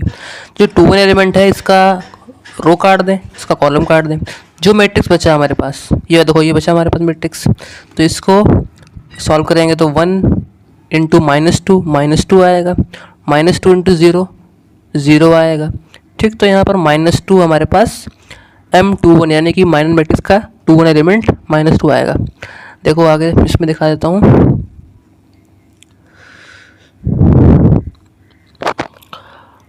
M21 ये देखिए -2। तो इसी प्रकार से आप 2 एलिमेंट में निकाल सकते हो। ठीक है, 2 3 भी निकाल सकते हो। ठीक है, और 2 3 1 3 2 3 3 इस प्रकार से निकाल सकते हो, यानी कि ये माइनर मैट्रिक्स हमारे पास तैयार हो जाएगी। लेकिन हमको निकालना है कोफैक्टर मैट्रिक्स के एलिमेंट्स। तो देखो कोफैक्टर माइनर मैट्रिक्स के एलिमेंट्स से कोफैक्टर मैट्रिक्स के एलिमेंट निकालने का एक सिंपल सा रूल होता है। वो क्या होता है कि जैसे यहाँ पर लिखा हुआ है M11 का मतलब क्या है कि यहाँ पर ये 11 जो एलिमेंट है किसका है, माइनर मैट्रिक्स का है। जो इसका सफिक्स है या M11, अगर हम इन दोनों को ऐड करें 1 + 1 कितना आएगा, 2 आएगा। 2 क्या होता है, एक इवन होता है कि ऑड होता है, इवन होता है। जब भी इवन होगा ना, तो जो यहाँ पर माइनर मैट्रिक्स जो माइनर एलिमेंट जो होगा ना, वही कोफैक्टर का एलिमेंट हो जाएगा, यानी कि कोई भी परिवर्तन, कोई भी चेंज नहीं होगा। तो यहाँ पर मैंने -3 का -3 लिख दिया, यानी कि M11 जो होगा वो C11 ही हो जाएगा। फिर दूसरा क्या होता है कि यहाँ पर लिखा हुआ M12 का मतलब क्या है कि 1 + 2 कितना आएगा, 3 आएगा। ये क्या है, 3 एक ऑड नंबर है। ऑड के केस में क्या होता है कि जो माइनर मैट्रिक्स का जो एलिमेंट है उसमें सिर्फ माइनस साइन जोड़ देते हैं। ठीक है, तो वो कोफैक्टर मैट्रिक्स का एलिमेंट हो जाता है। जैसे यहाँ पर लिखा हुआ M12 कितना है, 2 है, और इसको जोड़ने पर क्या आ रहा है, ऑड आ रहा है। तो जो कोफैक्टर मैट्रिक्स का जो 1 2 एलिमेंट होगा ना, वो सिर्फ क्या होगा, इसका माइनस होगा, नेगेटिव होगा, यानी कि -2 हो जाएगा ये। ठीक है, तो ये होगा इवन ऑड का रूल। ये सारे जो रूल है ना, ये सभी पे अप्लाई होगा, यानी कि यहाँ पर जितने भी एलिमेंट्स दिए गए हैं माइनर के, वो सारे कोफैक्टर में इसी रूल से परिवर्तित होंगे। तो यहाँ पर देखो 1 3 क्या है, इवन आएगा तो -4 का -4 होगा। 2 1 जो है वो क्या है, ऑड है, ऑड यानी कि ये -2 है, तो यहाँ पर माइनस और जुड़ जाएगा, तो ये हो जाएगा माइनस प्लस, यानी कि प्लस का 2 हो जाएगा। फिर इसके बाद देखो 2 एलिमेंट हमारे पास कितना है, 1 है, तो यहाँ पर देखो 1 होगा। ठीक है, यहाँ पर 1 हो जाएगा, क्योंकि यहाँ पर 4 है ये। ठीक है, और यहाँ पर ये 1 का मतलब क्या है कि पॉजिटिव में इधर आएगा, ये भी पॉजिटिव में हो जाएगा। 2 3 ऑड है, ऑड यानी कि -2 इधर आएगा तो +2, क्योंकि ऑड में साइन चेंज हो जाएंगे। 3 1 इवन है तो 2 का 2 ही रहेगा। 3 2 ऑड है तो -1 का 1 हो जाएगा। 3 3 इवन है तो 3 का 3 हो जाएगा। तो यहाँ पर हमारे पास कोफैक्टर मैट्रिक्स के एलिमेंट्स आ गए, तो कोफैक्टर मैट्रिक्स अपने आप ही बन जाएगी। तो देखते हैं हम लोग नेक्स्ट पेज पे कोफैक्टर मैट्रिक्स के एलिमेंट्स को, कोफैक्टर मैट्रिक्स को ही देखते हैं सीधे। देखो यहाँ पर ये देखिए कोफैक्टर मैट्रिक्स मैंने बना दी है, सारे एलिमेंट मैंने यहाँ पर लिख दिए हैं, 1 1 1 2 1 3। ठीक है, और 2 1 2 2 2 3 और 3 1 3 2 3 3। ठीक है, अब देखो यहाँ पर सबसे पहले तो यहाँ पर हमको कोफैक्टर मैट्रिक्स निकालने का तरीका चल गया पता। अब क्या करते हैं, यहाँ पर एडजॉइंट निकालने के लिए एक सिर्फ रूल ये होता है कि कोफैक्टर मैट्रिक्स का हम क्या ले लें, ट्रांसपोज ले लें। ट्रांसपोज का मतलब क्या होता है कि जो इस मैट्रिक्स में रो है ना, रो वो क्या हो जाती है, कॉलम हो जाती है। ठीक, तो यहाँ पर देखो रो क्या है, ये वाली रो है, तो इधर ये जो एडजॉइंट ऑफ ए होगा ना, इसमें ये कॉलम में हो जाएगा। तो -3 -2 -4 ये हमारे पास हो गई कॉलम में। ठीक, फिर उसके बाद देखो ये सेकंड रो क्या है, 2 1 2, तो यहाँ पर ये 2 1 2 कॉलम हो गई। 2 1 3 ये हमारे पास रो है, तो यहाँ पर 2 1 3 कॉलम हो गई। तो ये हो गया एडजॉइंट ऑफ ए। तो ये इतना तो पता होगा कि कैसे हम एडजॉइंट निकालते हैं किसी भी मैट्रिक्स का। ये हो गया एडजॉइंट का पूरा प्रोसेस। अब आगे देखते हैं। आगे हमारे पास देखो, हमारे पास डिटर्मिनेंट ऑफ ए आ गया था, है ना, और एडजॉइंट भी आ गया था। फॉर्मूला क्या था, 1 में डिटर्मिनेंट ऑफ ए इंटू में एडजॉइंट ऑफ ए। तो यहाँ पर डिटर्मिनेंट ऑफ ए क्या था, हमारे पास 1 था, और ये हमारे पास एडजॉइंट ऑफ ए मैंने यहाँ पर पूरा पुट कर दिया। तो यहाँ पर ये 1 लिखा हुआ, तो 1 से कोई मतलब ही नहीं, तो 1 × 1 समथिंग, तो वही पूरा रिजल्ट आ जाएगा, यानी कि हमारे पास ए इनवर्स ये मैट्रिक्स निकल के आ जाएगी।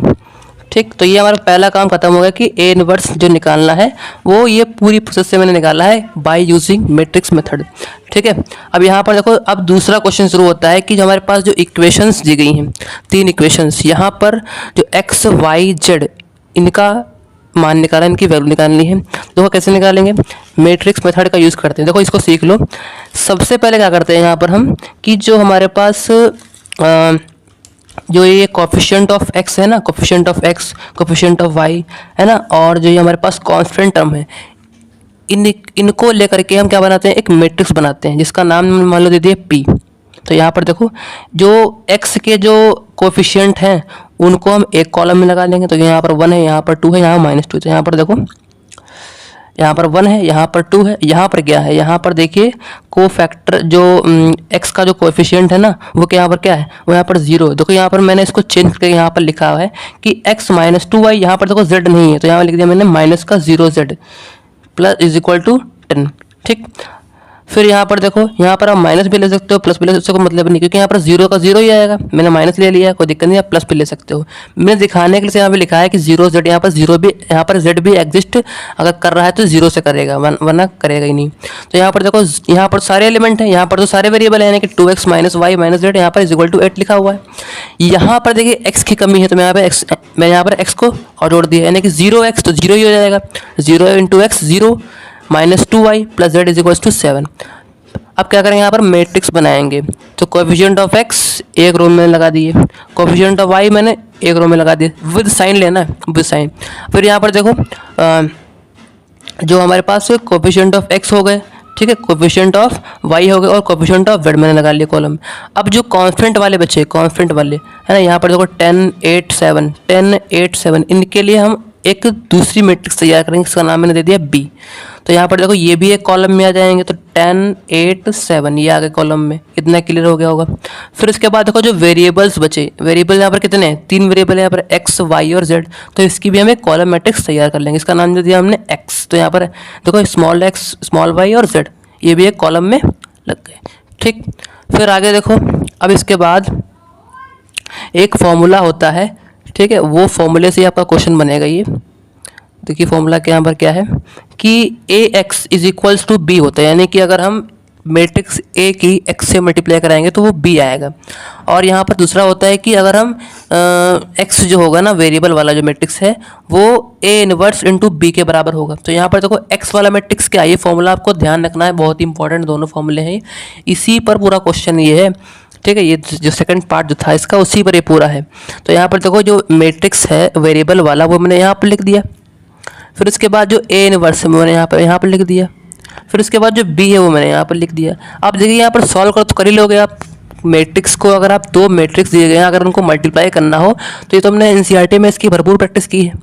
ठीक है, तो यहाँ पर देखो सॉल्व करेंगे, पहला एलिमेंट को पहले एलिमेंट से मल्टीप्लाई करेंगे तो -3 × 10 तो कितना आएगा, -30 आएगा। 2 × 8 +16 आएगा। 2 × 7 कितना आएगा, 14 आएगा, +14। फिर सेकंड रो ले लो, सेकंड रो और ये वाला कॉलम ले लो, तो -2 × 10 -20, 1 × 8 +8, 1 × 7 7। ठीक, फिर उसके बाद थर्ड रो और एक ही कॉलम है यहाँ पर तो एक ही कॉलम लेंगे, -4 × 10 -40। ठीक है, फिर उसके बाद 2 × 8 16 हो गया। फिर 3 × 7 21 हो गया। ठीक, अब यहाँ पर इनको थोड़ा सॉल्व कर लो, जोड़ घटा लो, कितना आएगा, यहाँ पर 0 आ जाएगा, यहाँ पर क्या आएगा, -5 आएगा, और यहाँ पर क्या आएगा, -3 आएगा। अब देखो जब भी 2 मैट्रिक्स आपस में क्या होती है, इक्वल होती है। देखो यहाँ पर एक ऐसी मैट्रिक्स है कॉलमनर मैट्रिक्स, यहाँ पर सिर्फ एक ही कॉलम है। यहाँ पर देखो यहाँ पर भी सिर्फ तुम्हारा एक ही कॉलम है, यानी कि यहाँ पर दोनों जो मैट्रिक्स हैं वो दोनों का ऑर्डर क्या है, सेम है ना, और दोनों जो है वो इक्वल हैं। तो जब 2 मैट्रिक्स आपस में इक्वल होते हैं ना तो उनके करस्पॉन्डिंग एलिमेंट्स भी क्या होते हैं, इक्वल होते हैं। यानी कि x जो होगा ना, x वो हमारा 0 के बराबर हो जाएगा, y जो होगा वो -5 के, z जो होगा वो -3 के। यानी कि यहाँ पर हमने कंपेयर किया है। ठीक है, on comparing the corresponding elements of the 2 matrices, result क्या आया हमारे पास, x = 0, y = -5, z = -3। तो ये हो गया हमारे पास x y z की वैल्यूज़। ठीक है, ये तो हमारे पास यही तो क्या इसका आंसर हो गया। हमको निकालना था x y z की वैल्यू, तो ये हमने निकाल ली है। और पहला वाला पार्ट क्या था, इन्वर्स निकालना था, तो वो भी मैंने निकाल लिया। ठीक है, तो आई होप आपको ये वीडियो पसंद आई होगी। अगर वीडियो पसंद आई है तो लाइक करें, शेयर करें और फॉलो करते रहें। इस चैनल पे आपको सारे चैप्टर के जितने भी प्रीवियस क्वेश्चन हैं चैप्टर वाइज आपको इसी चैनल पे मिलेंगे। ठीक है, और इस वीडियो की जो PDF है वो मैं आपको डिस्क्रिप्शन में डाल दूंगा। ठीक है, तब तक के लिए मिलते हैं। Okay, good bye. Welcome to my channel, it's calculating maths. So इस वीडियो में डिस्कस करेंगे हम क्वेश्चन नंबर 6 जो कि चैप्टर मैट्रिसेस का है। वही मैं 5 क्वेश्चन करवा चुका हूँ इससे पहले, प्रीवियस वीडियो में मैंने 5th क्वेश्चन करवाया है। ये हमारा 6th क्वेश्चन होने वाला है PYQ of chapter matrices CBSE 2024। ठीक है, तो वीडियो स्टार्ट करने से पहले आपसे ये रिक्वेस्ट है कि आप चैनल पर नए सब्सक्राइब कर दें, लाइक करें, शेयर करें और ज़्यादा से ज़्यादा इस वीडियो को लोगों तक पहुंचाएं। तो शुरू करते हैं हम लोग क्वेश्चन नंबर 6। देखिए, क्वेश्चन नंबर 6 ज़्यादा कठिन नहीं, आसान क्वेश्चन है। अगर आपने NCERT की प्रैक्टिस की होगी तो आप अपने आप से कर लेंगे। और मेरी आपसे ये एडवाइस है कि सबसे पहले आप खुद से क्वेश्चन ट्राई कीजिए। नहीं होता है तो फिर आप वीडियो के एंड में इसका आंसर देखिए, मिलाइए। ठीक है, फिर ही आप वीडियो को देखिए, यानी कि क्वेश्चन करने के बाद आप आंसर मिलाइए। अगर आंसर आपका सही है तो ठीक, नहीं सही है तो फिर वीडियो को आप पूरी डिटेल में देखिए। ठीक, तो स्टार्ट करते हैं क्वेश्चन नंबर 6 से। क्वेश्चन नंबर 6 कह रहे हैं कि if a matrix 3x3 order, यानी कि एक मैट्रिक्स दी गई है 3x3 ऑर्डर की, और A इसका नाम है, और उसी मैट्रिक्स का इन्वर्स यहाँ पर देखो दे दिया गया है, A और A इन्वर्स। ठीक है, अब देखो यहाँ पर कह रहे हैं कि find the value of A + x and -b + y। अब यहाँ पर देखो कुछ वेरिएबल हैं और कुछ टर्म्स हैं। यहाँ पर देखो ax by, तो कह रहे हैं कि इनको A + x में से -b + y को बताना है। पूरा एक सॉल्व करने पर क्या है इसका आंसर आएगा, ये पूछा हमसे। तो देखो एक तरीका तो ये है कि क्या करो आप कि इसका इन्वर्स फाइंड करो, है ना, और फिर इसके बराबर आप इक्वेट कर दो, है ना। फिर क्या करो, करस्पॉन्डिंग टर्म्स को इक्वल कर दो। तो आपका ये हम लोग A और B, x और y के वैल्यू निकल आएंगी। लेकिन ये बहुत ही लंबा प्रोसेस है, इसमें ये क्वेश्चन बहुत ही लंबा जाएगा, क्योंकि ये क्वेश्चन जो है ना वो आपका कितने मार्क्स का है। आपका क्वेश्चन सिर्फ आपका ये क्वेश्चन जो है आपका देखिए यहाँ पर 2.5 मार्क्स का, यानी कि सिर्फ 2.5 नंबर का क्वेश्चन है ये आपका। तो इस क्वेश्चन में आपको दूसरा तरीका अप्लाई करना है, जो आपको बता रहा हूँ आपको मैं। दूसरा तरीका क्या है कि एक फॉर्मूला होता है। ठीक है, एक मैट्रिक्स है और उसी का इन्वर्स है। अगर एक मैट्रिक्स दी गई है और उसका अगर इन्वर्स है, ठीक है, तो अगर हम उन दोनों को मल्टीप्लाई कर दें, एक मैट्रिक्स है मान लो A और उसका इन्वर्स ले लो हम उसी का, अगर हम इन दोनों को मल्टीप्लाई करेंगे तो क्या आएगा हमारे पास, एक आइडेंटिटी मैट्रिक्स I आएगा। ठीक है, तो ये फॉर्मूला बहुत ही इंपॉर्टेंट है, यही का हम लोग इस्तेमाल करेंगे इस क्वेश्चन को सॉल्व करने के लिए। तो देखते हैं इसका सोल्यूशन नेक्स्ट पेज पे। देखो यहाँ पर हमने लगाया हुआ है कि 2.5 मार्क्स पक्के, यानी कि आपको अगर ये क्वेश्चन कर लेंगे तो आपके जो क्वेश्चन जो होगा ना बोर्ड एग्ज़ाम में वो आपको इसी टाइप का मिलेगा। बाकी डाटा वगैरह चेंज हो सकता है, लेकिन क्वेश्चन आपका इसी टाइप का होगा। तो देखो यहाँ पर सबसे पहले जो गिवन है मैंने यहाँ पर लिख दिया है कि एक मैट्रिक्स है A और उसी का इन्वर्स लिखा हुआ है यहाँ पर। तो मैंने फिर फॉर्मूला जो बताया मैंने, फॉर्मूला भी मैंने यहाँ पर नोट कर दिया है कि A × A इन्वर्स = I। अब देखो जो यहाँ पर दिया वही पुट कर दो यहाँ पर। देखो यहाँ पर 3 × 3 ऑर्डर की हमारे पास A मैट्रिक्स दी गई, मैंने यहाँ पर रख दी। फिर यहाँ पर उसी का इन्वर्स दिया गया, वो भी 3 × 3 ऑर्डर का है। ठीक है, अब यहाँ पर देखो I जो है ना वो भी हम 3 × 3 ऑर्डर कर लेंगे, क्योंकि यहाँ पर देखिए जो मैट्रिक्स है ना वो दोनों ही 3 × 3 ऑर्डर की है ना। तो यहाँ पर जो I होगा वो भी हमारा 3 × 3 ऑर्डर का ही होगा। तो यहाँ पर देखो 1 1, ठीक है, यहाँ पर तुम्हारा हो जाएगा 0 1। ठीक है, अब देखो यहाँ पर इसको थोड़ा सॉल्व कर लो। अब देखो दो मैट्रिक्स जो होती है ना उनको मल्टीप्लाई कर लो। कैसे मल्टीप्लाई करते हैं, जो पहला एलिमेंट है ना, पहला एलिमेंट -1, इसकी मल्टीप्लाई करेंगे 1 से, तो क्या आएगा -1 × 1 -1 आ जाएगा। फिर A × -8 तो -8A, 2 × B 2B, ये तो हो गया हमारा पहला रो पहला कॉलम। फिर पहला रो और दूसरा कॉलम करेंगे। तो पहला रो ये है, ठीक है, पहला रो ये और दूसरा कॉलम ये। तो पहले एलिमेंट की मल्टीप्लाई 1 1 -1 इंटू -1 1 आ जाएगा। ए इंटू सेवन देखेंगे यहाँ पर क्या आएगा 7 आएगा यहाँ पर देखो, क्योंकि यहाँ पर पहला रो यहाँ पर हो गया हमारे पास, ठीक है। तो 1 इंटू ये हो गया। फिर उसके बाद दूसरा वाला देखो 7 इंटू ए, फिर 2 इंटू वाई प्लस 2y हो जाएगा। फिर अब देखो यहाँ पर ये तो हो गया हमारा ये दूसरा रो और दूसरा कॉलम हो गया। अब बात करते हैं पहले रो की और तीसरे कॉलम की, ठीक है। तो 1 इंटू 1 -1 इंटू 1 तो -1 हो जाएगा। 5 इंटू -5 इंटू ए -5 है, और 2 इंटू 3 6 ये हो गया। ये तो हो गया हमारे पास पहले रो के लिए, यानी कि मतलब पहला रो हमारे पास ये सॉल्व होके आ गया ये। फिर उसके बाद देखो अब सेकंड कॉलम पहला रो, तो 1 इंटू 1 1 हो जाएगा। 2 into -8 16 x into B X. फिर इसके बाद second row second column 1 into -1 -1 2 into 7 14 x into Y X Y, ठीक है। फिर इसके बाद second row third column 1 into 1 1 2 into -5 -10 x into 3 3x। ये हो गया हमारे पास सेकंड रो का कैलकुलेशन। फिर अब करेंगे थर्ड रो की कैलकुलेशन। देखो तो ये है हमारे पास थर्ड रो और थर्ड कॉलम 3 इंटू 1 3, ठीक है। फिर इसके बाद 1 इंटू -5, ठीक है। 1 into third row third column ना, तो यहाँ पर देखो 3 इंटू 1 3 -8 इंटू 1 -8 और 1 इंटू बी। फिर थर्ड रो सेकंड कॉलम, तो 3 इंटू -1 -3 1 इंटू 7 7 1 इंटू वाई। फिर इसके बाद third row third column 3 into 1 3 1 into -5 -5 1 into 3 3। तो ये होगा कैलकुलेशन। ये सब आप अपने आप भी कर सकते हो, ठीक है। अपने आप करने में ज़्यादा टाइम नहीं लगेगा आपको। मैंने आपको समझाने के लिए तो डिटेल में बताया है, बाकी मुझे करना हो तो अपने आप से कर सकता हूँ, ठीक। अब यहाँ पर देखो 1, यहाँ पर देखिए 1 होगा, ये 0 नहीं होगा 1 होगा, ठीक है। अब देखो यहाँ पर अब देखो यहाँ पर कि हमको ए बी एक्स और वाई कहाँ से हमको वैल्यू मिल सकती है। यहाँ पर चेक करो, देखो यहाँ पर देखो ए और बी दोनों हैं।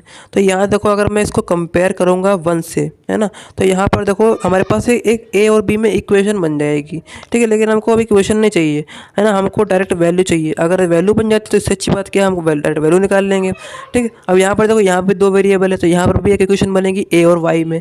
यहाँ पर देखिए सिर्फ एक वेरिएबल है, तो यहाँ पर हमारे पास वेरिएबल क्या है, सिर्फ ए है।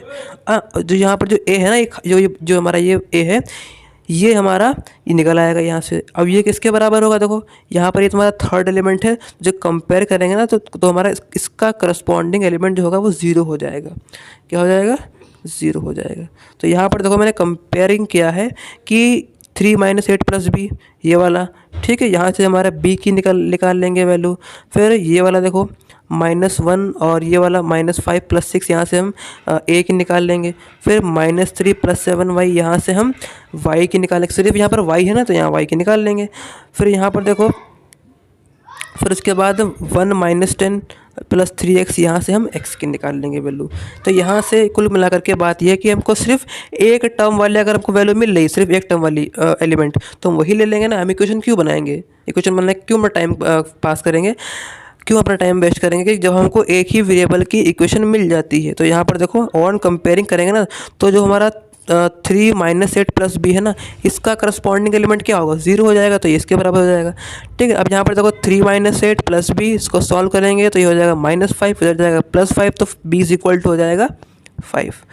फिर इसके बाद ये वाला लेते हैं, तो ये देखो इसका करस्पॉन्डिंग मैं बता चुका हूँ कि इसका क्या होगा, 0 होगा। तो -1 -5 है प्लस 6 इक्वल्स टू 0, तो 5 यहाँ पर देखो -5 है, और ये वाला माइनस ये वाला +6, तो कितना जाएगा 5। और जब ये इक्वल के उधर जाएगा तो हो जाएगा -5, तो माइनस से माइनस कट हो जाएगा, तो 5 1 जा 5, 5 से 5 कट जाएगा, तो कितना आएगा वैल्यू 1 आ जाएगी। कितनी आ जाएगी वैल्यू 1, ठीक। तो ये हो गई हमारे पास ए की वैल्यू, यानी कि हम लोगों ने ए और बी की निकाल ली वैल्यू, ठीक। इसी प्रकार से हम निकालेंगे वैल्यू किसकी, y की निकाल लेंगे। अब देखो यहाँ पर ये वाला कहाँ से आया है, ये वाला हमारे पास आया है यहाँ से ये।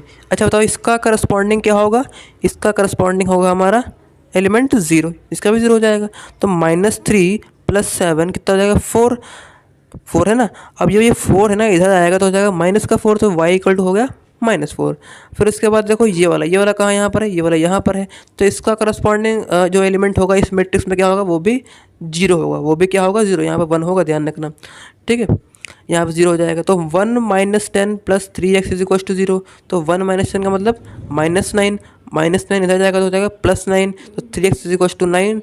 इधर देखो तो 3x = 9 का मतलब ये है कि x = 9/3, यानी कि 3 बन जा 3, 3 3 जा 9, यानी कि x की वैल्यू क्या तुम्हारे पता आ जाएगी, 3 आ जाएगी, ठीक है, 3। क्लियर है इतना।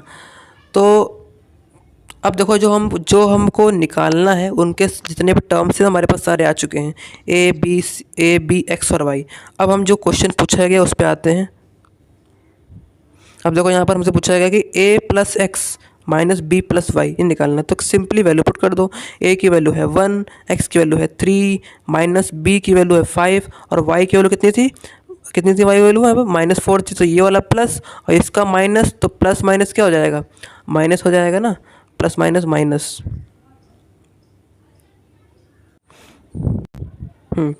तो 1 + 3 4 हो जाएगा, ठीक, प्लस माइनस माइनस, यानी कि 5 - 4, 5 - 4 1, 4 - 1 3, तो 3 ये हमारा आएगा फाइनल एग्जैक्ट वैल्यू, यानी कि फाइनल आंसर हमारा क्या आएगा, 3 आएगा।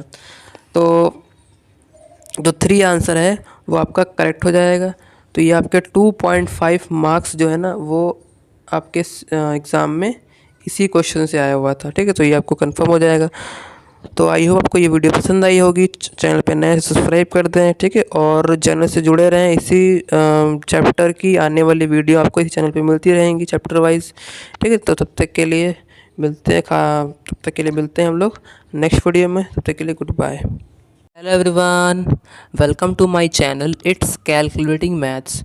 सो इस वीडियो में हम डिस्कस करेंगे question number 7 of the chapter matrices, class 12th maths CBSE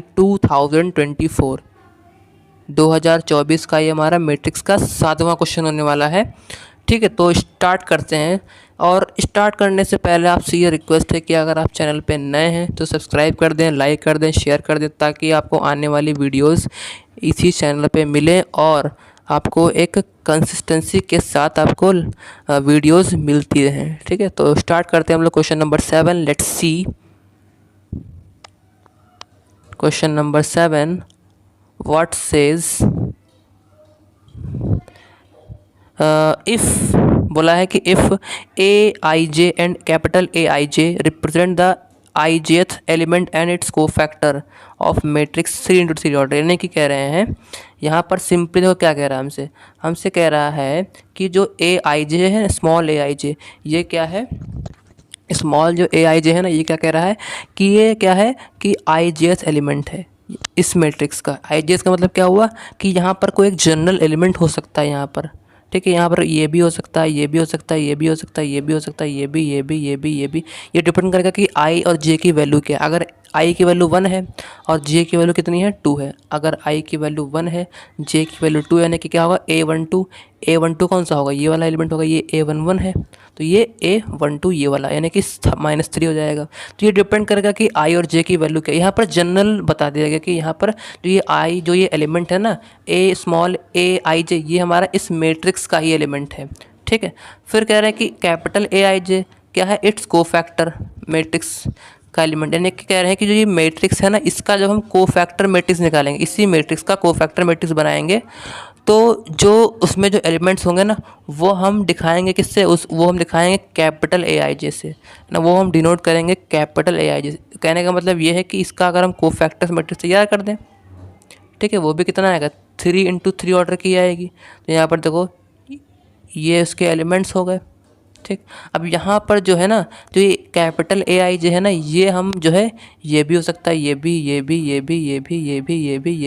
इनमें से कोई भी हो सकता है, यानी कि ये कोफैक्टर मैट्रिक्स का जनरल एलिमेंट का क्या है, रिप्रेजेंटेशन है कैपिटल Aij। इतना क्लियर हो गया होगा, आई होप आपको, आप सभी लोगों को।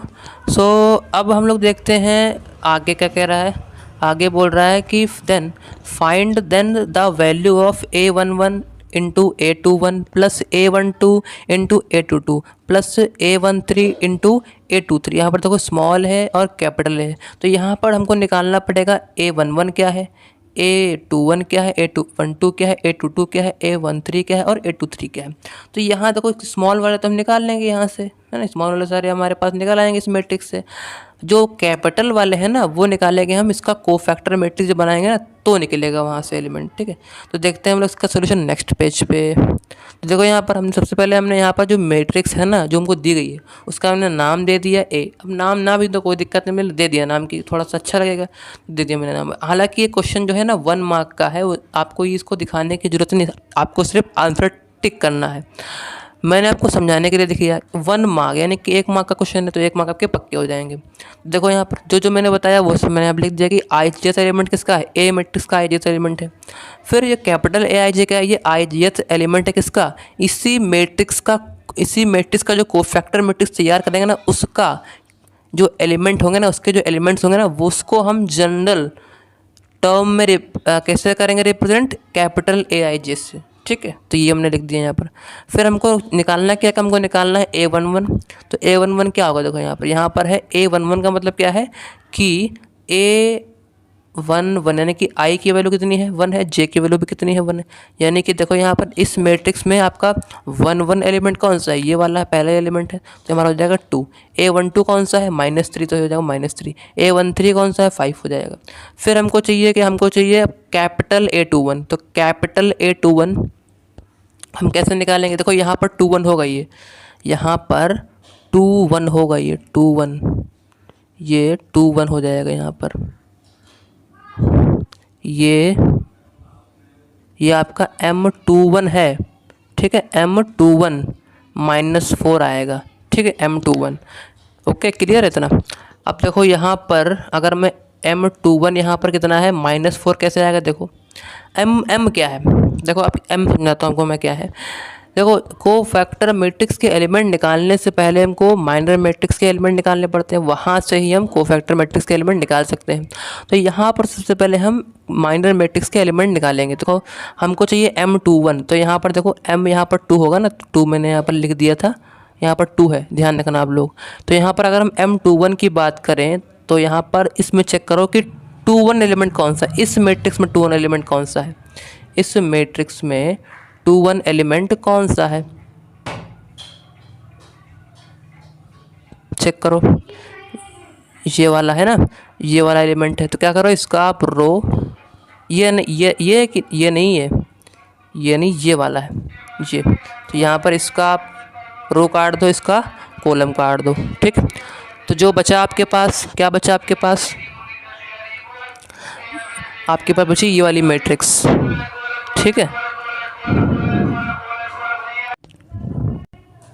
ठीक है, तो यहाँ तक समझ में आ गया। अब क्या बचा हमारे पास, ये वाली मैट्रिक्स बची, तो -7 इंटू -3 क्रॉस मल्टीप्लाई कर लेंगे, कितना आएगा -+ यानी कि 21 आएगा। फिर क्या आता है, माइनस का साइन आता है, तो 5 इंटू 5 यहाँ पर कर देंगे मल्टीप्लाई, कितना हो जाएगा 25। कितना आंसर आएगा भाई, -4, यानी कि M21 जो आएगा ना कितना आएगा आपका -4 आ जाएगा, -4 मैंने यहाँ पर लिख दिया। अब M22 भी निकाल लो, M21 निकाल लिया, M22 भी निकाल लो इस प्रकार से M22। अब चेक करो कि यहाँ पर 22 एलिमेंट कौन सा है, यहाँ पर 22 एलिमेंट कौन सा है, चेक करो। देखो यहाँ पर हमारा 22 एलिमेंट जो है वो ये वाला है, तो इसका आप रो, इसका कॉलम काट दो और इसकी मल्टीप्लाई इससे कर दो, इसकी मल्टीप्लाई इससे कर दो। 7 -7 इंटू 2 -14 और माइनस आता है, फिर 5 इंटू 1 या 1 इंटू 5 कितना आएगा 5, यानी कितना आएगा -19 आ जाएगा। कितना आएगा -19। ओके, ठीक है भाई, इतना क्लियर हो गया होगा। तो यहाँ पर हमारे पास M22 आ गया, कितना -19। फिर M23 निकाल लो, तो यहाँ पर देखो 23 एलिमेंट कौन सा है, ये वाला है, तो इसका कॉलम, इसका रो काट दो, फिर इसकी मल्टीप्लाई इससे, इसकी मल्टीप्लाई इससे, तो 5 2 = 10। फिर माइनस आता है, -1 इंटू -3 -3 आ जाएगा। देखो ये माइनस प्लस हो जाएगा, तो 10 + 3 13 आएगा। यहाँ पर देखिए 13 मैंने यहाँ पर लिख दिया। ठीक है, इतना क्लियर हो गया होगा, आई होप आपको। ठीक है, फिर आगे देखो, अब यहाँ पर तो हमको जो कोफैक्टर वाले एलिमेंट चाहिए ना, कोफैक्टर मैट्रिक्स वाले एलिमेंट, वो हमने माइनर मैट्रिक्स के निकाल लिए हैं। अब हम क्या करेंगे, माइनर मैट्रिक्स के एलिमेंट से ही कोफैक्टर के अपने आप ही निकाल लेंगे। तो यहाँ पर देखो, यहाँ पर है 2 1, ये 2 1 है, ध्यान रखना, ये 2 1 है, 2 1, ये हमारा 2 1 है, ठीक। तो यहाँ पर देखो 2 1 है, यहाँ पर तो 2 1 जो है ना, अगर हम इनको जोड़ें, इनके सफिक्स को जोड़ें, 2 + 1 कितना आएगा, 3 आएगा। 3 क्या है, ऑड। जब भी ऑड होता है ना, तो यहाँ पर जो माइनस साइन जो होता है ना इस एलिमेंट में, वो क्या हो जाएगा, प्लस। मैंने कि माइनस साइन यहाँ पर एक और लग जाएगा, तो माइनस माइनस प्लस हो जाएगा। यानी कि यहाँ पर जो हमारा A21 एलिमेंट जो आएगा ना, यानी कि कोफैक्टर मैट्रिक्स का 2 1 एलिमेंट, वो 4 हो जाएगा। क्लियर हो गया था ना? ओके, क्लियर हो गया होगा आई होप आपको। यानी कि कहने का मतलब ये है कि अगर सफिक्स में जो हम जोड़ते हैं ना, अगर वो ऑड आता है तो माइनस साइन लग जाएगा, और अगर इवन आता है तो एज इट इज़ रहेगा, वही सेम का सेम हो जाएगा। तो यहाँ पर देखो 2 2 है, ये लिखा 2 2। तो 2 2 में क्या होगा कि 2 + 2 कितना आएगा, 4 आएगा। और 4 क्या है भाई, 4 है एक इवन नंबर। तो यहाँ पर देखो जो यहाँ पर 19 लिखा हुआ है ना, -19, तो जो हमारा कोफैक्टर मैट्रिक्स का जो एलिमेंट होगा ना, 2 2 एलिमेंट, वो भी क्या हो जाएगा, माइनस का 19 हो जाएगा। क्लियर हो गया, ठीक। फिर 8 2 3 निकाल लो इस प्रकार से। 8 2 3 क्या है, 2 + 3 = 5 5 क्या है, ओड। तो यहाँ पर देखो 13 है, तो यहाँ पर क्या हो जाएगा, माइनस का 13। ठीक है भाई, बहुत ही आसान है। फिर देखो जो हमारे पास हमको निकालना था वो सारे एलिमेंट हमने निकाल चुके हैं। अब यहाँ पर वैल्यू पुट करेंगे, तो A11 की वैल्यू में रख दें यहाँ पर 2, और फिर उसके बाद 8 कैपिटल A21 की रख दी 4, 12 की रख दी हमने -3, फिर A22 की रख दी हमने कितनी, -19, ठीक है, प्लस में। फिर A13 की रख दी हमने वैल्यू 5, फिर उसके बाद A23 की रख दी हमने वैल्यू -13। फिर इसको सॉल्व कर दो, 2 4 = 8, 19 3 = 57, माइनस माइनस प्लस हो जाएगा। यहाँ पर देखो 16 5 जा 65 होगा ना, और लेकिन यहाँ माइनस का साइन लगा तो यहाँ माइनस हो जाएगा। तो 8 + 57 65, 65 - 65 हो जाएगा 0। यानी कि यहाँ पर आंसर क्या आ रहा है, 0, शून्य आ रहा है। अब देखो यहाँ पर शून्य किस ऑप्शन में है, 0 किस ऑप्शन में हमारा है, 0 यहाँ पर हमारा फर्स्ट ऑप्शन में, यानी कि हमारा पहला आंसर करेक्ट हो जाता है, ठीक है। तो आई होप आपको ये समझ में आया, यानी कि आपके 1 नंबर हो गए कंफर्म, क्या हो गए, पक्के हो गए, ठीक। तो आई होप आपको समझ में आया और वीडियो पसंद आई होगी, है ना। तो अगर आप चैनल पे नए सब्सक्राइब कर दें, लाइक करें, ठीक है। और मिलते हैं हम लोग अपने नेक्स्ट क्वेश्चन यानी कि 8 में। तब तक के लिए good bye. Hello everyone, welcome to my channel, it's calculating Maths. तो कैसे हो आप सभी लोग? आई होप आप सभी लोग अपनी स्टडी को कंसिस्टेंसी के साथ कर रहे होंगे, और साथ ही साथ अपने आप को इम्प्रूव भी कर रहे होंगे। तो इस चैनल पे मैं PYQ सीरीज़ चला रहा हूँ ईयर 2024 के लिए, जिसमें हम CBSE के जितने भी चैप्टर्स हैं मैथमेटिक्स में, वो सारे हम चैप्टर वाइज जितने भी हमारे PYQ हैं सब इसी चैनल पे मैं करवा रहा हूँ, ठीक है। हर एक चैप्टर के PYQ करवाऊँगा, हर एक PYQ करवाऊँगा। जितने भी सेट हैं सभी से मैंने छांट के PYQ आपके सामने में पे प्रस्तुत कर रहा हूँ। तो ताकि आपकी जो तैयारी है ना NCERT पढ़ने के बाद, सिर्फ आप इस PYQ को कर लें, आपकी कंप्लीट तैयारी हो जाएगी। आपको किसी बुक की ज़रूरत नहीं पड़ेगी, आपको ये कम्प्लीटली पैकेज आपके लिए समझ ली है। तो इस वीडियो में हम क्वेश्चन नंबर 8 डिस्कस करेंगे, जो कि चैप्टर मैट्रिसेस से होने वाला है ईयर 2024 के लिए, ठीक है। सो स्टार्ट करते हैं हम लोग क्वेश्चन नंबर 8। कह रहे हैं कि if the matrices A and B of order 1 × 3 and 3 × 1 respectively, then the order of A transpose into B transpose. कह रहे हैं कि दो मैट्रिक्स, कितनी मैट्रिक्स हैं, 2। A है जिसका ऑर्डर कितना है, 1 × 3 है।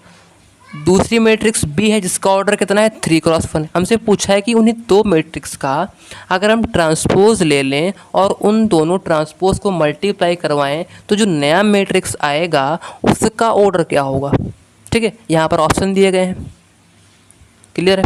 तो इसका सॉल्यूशन देखते हैं हम लोग नेक्स्ट पेज पे। देखिए यहाँ पर आपका क्वेश्चन है 1 मार्क, क्योंकि MCQ का क्वेश्चन है। अब गिवन क्या है कि एक मैट्रिक्स A जिसका ऑर्डर 1 × 3, मैट्रिक्स B जिसका ऑर्डर 3 × 1 है। अब मान लेंगे अपनी तरफ से, अगर हम इसको क्या करें, एक तो ये तरीका ये होता है, आसान तरीका ये, जैसे मान लीजिए कि अगर हमारे पास दो मैट्रिक्स दी गई हैं, ठीक है, उनका ऑर्डर क्या है, 1 × n है और n × 1 है। तो इन दोनों मैट्रिक्स का अगर हम ट्रांसपोज लें, अगर उनको मल्टीप्लाई कराएं, ठीक है, उन ट्रांसपोज का मल्टीप्लाई करेगा, जो मैट्रिक्स जो आएगी उसका ऑर्डर क्या होगा, n इंटू एन हो जाएगा। अगर हम इनका ट्रांसपोज ना लें, डायरेक्ट मल्टीप्लाई करा दें, तब भी इनका ऑर्डर क्या होगा, n इंटू एन होगा। उससे कोई फ़र्क नहीं पड़ता है। ठीक है, अब मैं आपको बताता हूँ दूसरा तरीका, थोड़ा सा कॉन्सेप्चुअली तरीका है, थोड़ा सा एग्जाम्पल से मैं आपको समझाता हूँ ताकि आप इसको थोड़ा फील करें कि कैसे ये होगा, है ना। तो देखो, मान लिया अपनी तरफ से मैंने मान लिया कि कोई एक मैट्रिक्स ए है ना, जो क्वेश्चन में दिया गया, इसका ऑर्डर कितना है, 1 इंटू 3 है। तो यहाँ पर हमने ए बी सी हमने 3 एलिमेंट्स ले लिए और इनको हमने क्या कर दिया, 1 रो में और 3 कॉलम में लगा दिया, क्योंकि यहाँ पर हमारे पास 1 क्रॉस 3 है ना, यानी कि 1 रो 3 कॉलम। तो 1 रो यहाँ पर देखो, ये एक ही रो है और 1 2 3 कॉलम हो गए। फिर जो दूसरा मैट्रिक्स है वो क्या है, यहाँ पर 3 रो, यानी कि 1 2 3 रो हो गए और हमारे पास 1 कॉलम हो गए। यहाँ पर हमने एलिमेंट्स लिए हैं पी क्यू आर, आप कुछ भी ले सकते हो, alpha beta gamma X Y Z कुछ भी ले सकते हो, उससे फ़र्क नहीं पड़ता। ठीक है, फिर उसके बाद क्या कर दिया हमने, उसका ट्रांसपोज ले लिया। ट्रांसपोज जब उसका लोगे तो क्या हो जाएगा, जो हमारे पास जो रो होती है ना, रो होती है ना, रो वो हो जाती है कॉलम में, जो रो जो होती है वो हो जाती है कॉलम में, यानी रो के यहाँ पर देखो क्या है, सिर्फ एक ही रो है, तो यहाँ पर पूरा एक ही कॉलम में आ जाएगी ये। ठीक है, फिर यहाँ पर देखो जो ये यहाँ पर देखो कितनी रो है, यहाँ पर 1 2 3 रो है, तो इनका 3 अलग अलग कॉलम बनेगा, यानी कि पी क्यू आर ऐसे बन जाएगा। ठीक है, तो ये हमारे पास हो गया ए ट्रांसपोज बी ट्रांसपोज, इतना क्लियर हो गया। ठीक है, फिर आगे देखो, आगे क्या करेंगे, सबको पता है कि इन दोनों को मल्टीप्लाई करेंगे, तो इन दोनों को मल्टीप्लाई करेंगे। देखो अब देखो यहाँ पर मल्टीप्लाई कैसे करते हैं, मल्टीप्लाई करते हैं पहला रो पहला कॉलम, पहला रो क्या है यहाँ पर, पहला रो ये पहला कॉलम, तो ए इंटू पी ए पी, पहला रो दूसरा कॉलम तो ए इंटू क्यू, पहला रो तीसरा कॉलम ए इंटू आर, दूसरा रो पहला कॉलम, दूसरा रो पहला कॉलम यानी कि बी इंटू पी, दूसरा रो दूसरा कॉलम यानी कि बी इंटू क्यू, दूसरा रो और तीसरा कॉलम यानी कि बी इंटू आर, फिर तीसरी रो पहला कॉलम सी पी, तीसरी रो दूसरा कॉलम सी क्यू, तीसरी रो तीसरा कॉलम सी आर। तो यहाँ पर देखो जो हमारे पास जो मैट्रिक्स आई है उसका ऑर्डर क्या है, यहाँ पर कितनी यहाँ पर रो है, हमारे पास यहाँ पर कितनी रो है, 3 रो है, 1 2 3 यानी कि 3 हो गया, इनटू कितने कॉलम है, 1 2 3 कॉलम यानी कि 3 क्रॉस 3 का क्या आया, ऑर्डर आया। ये तरीका हमारे पास हो गया है कौन सा, फील वाला, यानी थोड़ा सा फील कैसे मैं निकाल लिया इसको। ठीक है, अब देखो ये तरीका, ये भी तरीका आप आसान है और वो भी तरीका क्या है, वो तरीका बहुत शॉर्टकट तरीका है। आप देखो जो चाहे अपना लो, आप एमसीक्यू का क्वेश्चन है तो आप पहला वाला भी तरीका अपना सकते हो, लेकिन पहले वाले में क्या है कि अगर क्वेश्चन जो थोड़ा सा अगर हट के पूछेगा तो तरीका थोड़ा दिक्कत कर जाएगा, अगर थोड़ा सा अगर क्वेश्चन अगर आसान अगर आया तो चल जाएगा तरीका वो, लेकिन अगर क्वेश्चन थोड़ा ट्रिकी आया ना तो आप ये तरीका आप क्या कर सकते हो, आजमा सकती है, तरीका आपका बिल्कुल 100% काम करेगा। ठीक है, तो आई होप आपको ये वीडियो पसंद आई होगी और आपको एक्सप्लेनेशन पसंद आई होगी, और ताकि जो है आप अपने जो तैयारी है उसको बेहतरीन तरीके से कर पाएँ। ठीक है, तो मिलते हैं हम लोग पे नेक्स्ट वीडियो में, तब तक के लिए जय हिंद। Welcome to my channel, it's calculating Maths. तो कैसे हो आप सभी लोग, आई होप आप सभी लोग अपनी स्टडी को कंसिस्टेंसी के साथ कर रहे होंगे और साथ ही साथ में अपने आप को भी इम्प्रूव कर रहे होंगे। तो आप सभी को पता है कि हम लोग PYQ सीरीज़ 2024 चला रहे हैं। ठीक है, जिसमें कि हम हर एक प्रत्येक चैप्टर के हर एक प्रीवियस ईयर क्वेश्चन को सॉल्व कर रहे हैं। ये हमारा चैप्टर नंबर 3 होने वाला है NCERT के अकॉर्डिंग, मैट्रिसेस। ठीक है, तो मैट्रिसेस चैप्टर का ये हमारा कौन सा क्वेश्चन है, 9th क्वेश्चन है। इससे पहले मैंने 8 क्वेश्चन तक सारे वीडियो इस चैनल पर मैंने डाल दिए हैं, तो आप जा कर के उसको देख सकते हैं। ठीक है, मैं आपके ये PYQ सीरीज़ चला रहा हूँ ताकि आपका NCERT पढ़ने के बाद अगर आप कोई बुक नहीं कर पाते हैं, अगर आपके पास टाइम कम हो, तो आप सिर्फ ये PYQ दे करके आप अपनी पूरी कंप्लीट तैयारी कर सकते हैं। ठीक है, तो चलिए स्टार्ट करते हैं। क्वेश्चन नंबर 9 हमसे कह रहा है कि if the sum of all the elements of a 3 cross 3 scalar matrix is 9 then the product of all its elements is. कह रहे हैं कि एक कोई स्केलर मैट्रिक्स है ना, जो कि 3 × 3 ऑर्डर की है। कह रहे हैं कि जो उसमें जो एलिमेंट्स हैं ना उस मैट्रिक्स के अंदर, उनका जो सम है वो कितना है, 9 दिया है। हमसे पूछा है उन्हीं एलिमेंट्स का प्रोडक्ट यानी कि मल्टीप्लिकेशन क्या होगा। अगर हम सारे एलिमेंट्स को आपस में मल्टीप्लाई कर दें तो क्या आएगा, वो हमसे पूछा है, यहाँ पर ऑप्शन में दिया है। ठीक है, तो इसका देखते हैं सॉल्यूशन आगे। सबसे पहले जानते हैं यहाँ पर, देखिए क्वेश्चन ये 1 मार्क का है। सबसे पहले जानते हैं यहाँ पर कि जो स्केलर मैट्रिक्स होती है वो क्या होती है। देखो यहाँ पर स्केलर मैट्रिक्स क्या होती है कि जब हमारे पास एक डायगोनल में कोई एक स्केलर लगा होता है ना। स्केलर का मतलब क्या होता है, कोई एक नंबर हो सकता है, कोई एक इंटीजर हो सकता है, ठीक है, कोई एक रियल नंबर हो सकता है। तो क्या बताया था मैंने कि स्केलर मैट्रिक्स क्या होती है, इसमें कि एक डायगोनल में, यानी कि डायगोनल में क्या होता है, स्केलर लगा होता है, यानी कि जहाँ पर रियल नंबर और या तो आप कह लो कि कोई एक रियल नंबर हो सकता है ना, कोई एक इंटीजर हो सकता है। अब रियल नंबर ही कह दो, सब उसी में सब आ गए। ठीक है, अब देखो यहाँ पर ये जो स्केलर है ना, स्केलर ये आपका एक डायगोनल में ही होगा, ये है ना डायगोनल में होगा। अब देखो यहाँ पर ये 3 × 3 ऑर्डर का स्केलर मैट्रिक्स, आप चाहो तो यहाँ पर 2 × 2 ऑर्डर का बना सकते हो।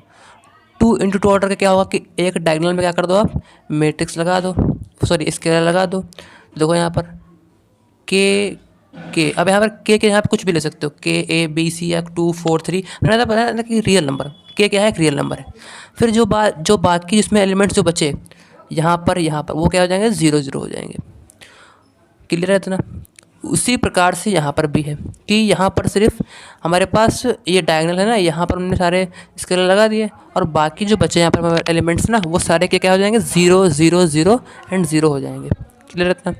फिर उसके बाद देखो जो क्वेश्चन में हमसे कह रहा है कि सम ऑफ ऑल एलिमेंट्स, जितने एलिमेंट्स हैं यहाँ पर उन सभी का सम कर दिया अगर, तो क्या आएगा, वो 9 आएगा। यानी कि अगर हम इसको ऐसे लिखें, कैसे लिखें, k + 0 + 0 + k + 0 + 0 + 0 + k, यानी कि यहाँ पर सभी को जोड़ दें तो सम जो आएगा 9 आएगा।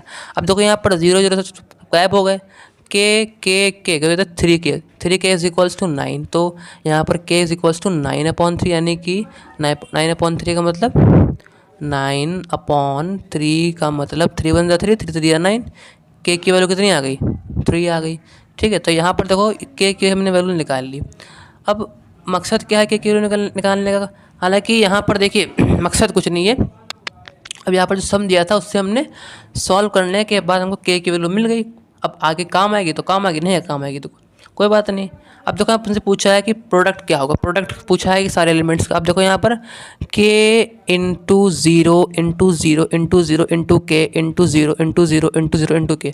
अब देखो यहाँ पर अगर 1 0 आता है ना, 1 0 सिर्फ मल्टीप्लाई में अगर सिर्फ 1 0 आएगा ना, तो जो पूरा जो प्रोडक्ट होगा ना, पूरा जो मल्टीप्लिकेशन होगा ना, वो पूरा का पूरा क्या आ जाएगा, पूरा का पूरा 0 हो जाएगा। अब यहाँ पर तो बहुत सारे 0 हैं, ये 0 है, ये 0 ये 0, तो यहाँ पर केवल पूरे प्रोडक्ट को 0 करने के लिए सिर्फ एक ही 0 काफ़ी है।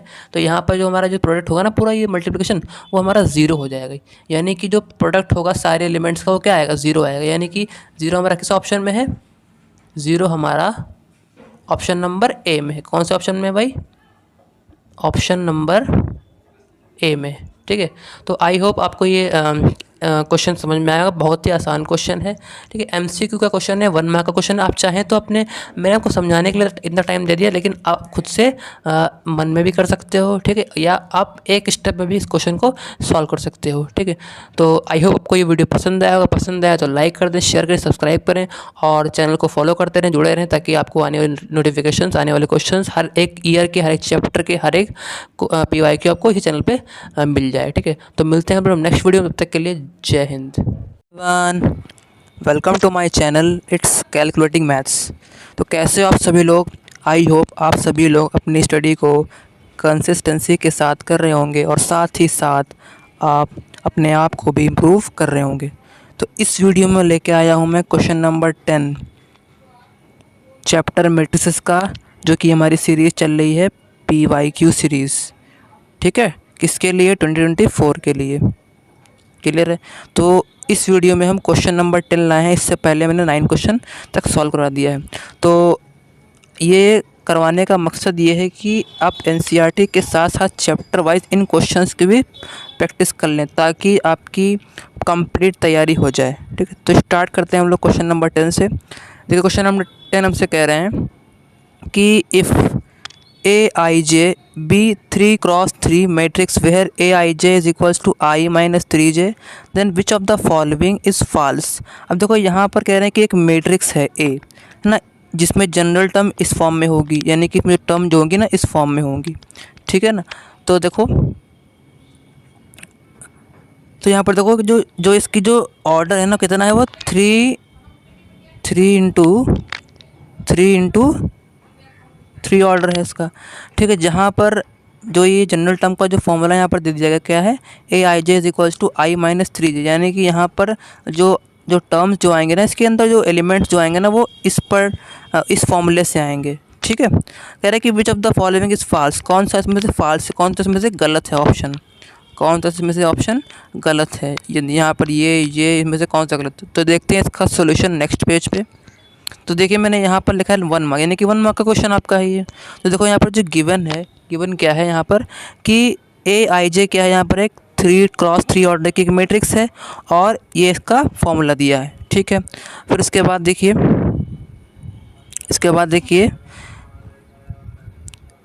अब मैं चेक, पहला ऑप्शन देखिए क्या है, पहला ऑप्शन क्या है यहाँ पर, पहला ऑप्शन देखिए यहाँ पर कि A11 इज़ लेस देन 0। हमसे पूछा है कौन सा गलत है, चेक करते हैं पहला ऑप्शन कि सही है कि गलत है, चेक करते हैं।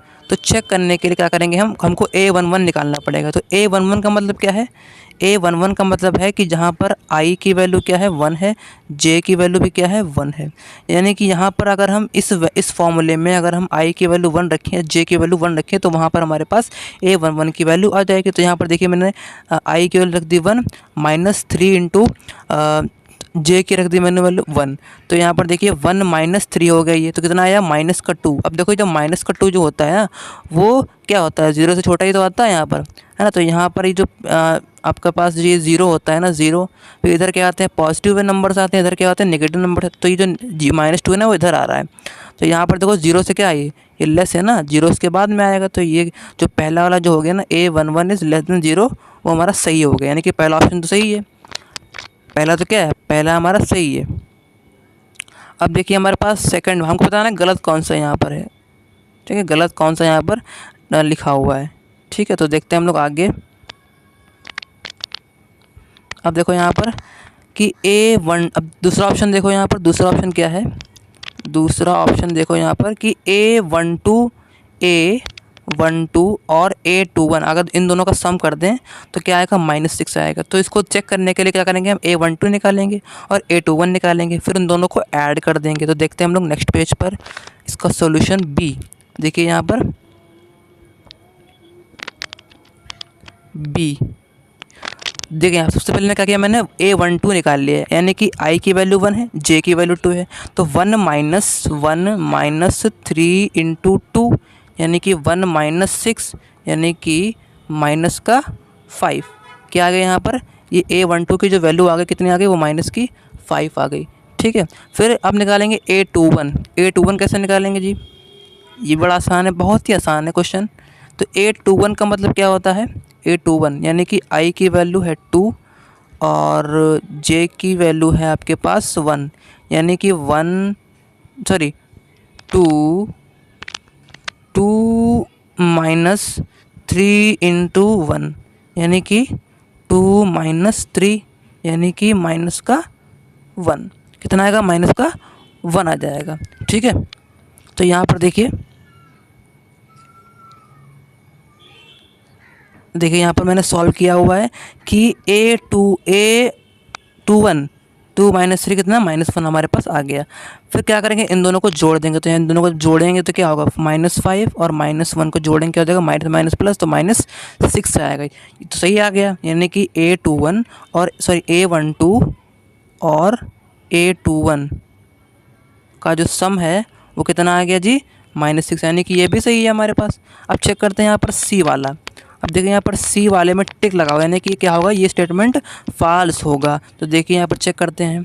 तो थर्ड वाला देखिए C वाले में क्या है कि A13 अगर निकालेंगे ना हम, A13 तो क्या आएगा, वो बड़ा आएगा किससे, A31 से, ठीक है, ग्रेटर आएगा। तो चेक करते हैं इसको भी नेक्स्ट पेज पर। देखिए C ऑप्शन है हमारे पास, C वाला। देखिए सबसे पहले निकाला मैंने A13 यानी कि I की वैल्यू 1 एंड जे की वैल्यू 1।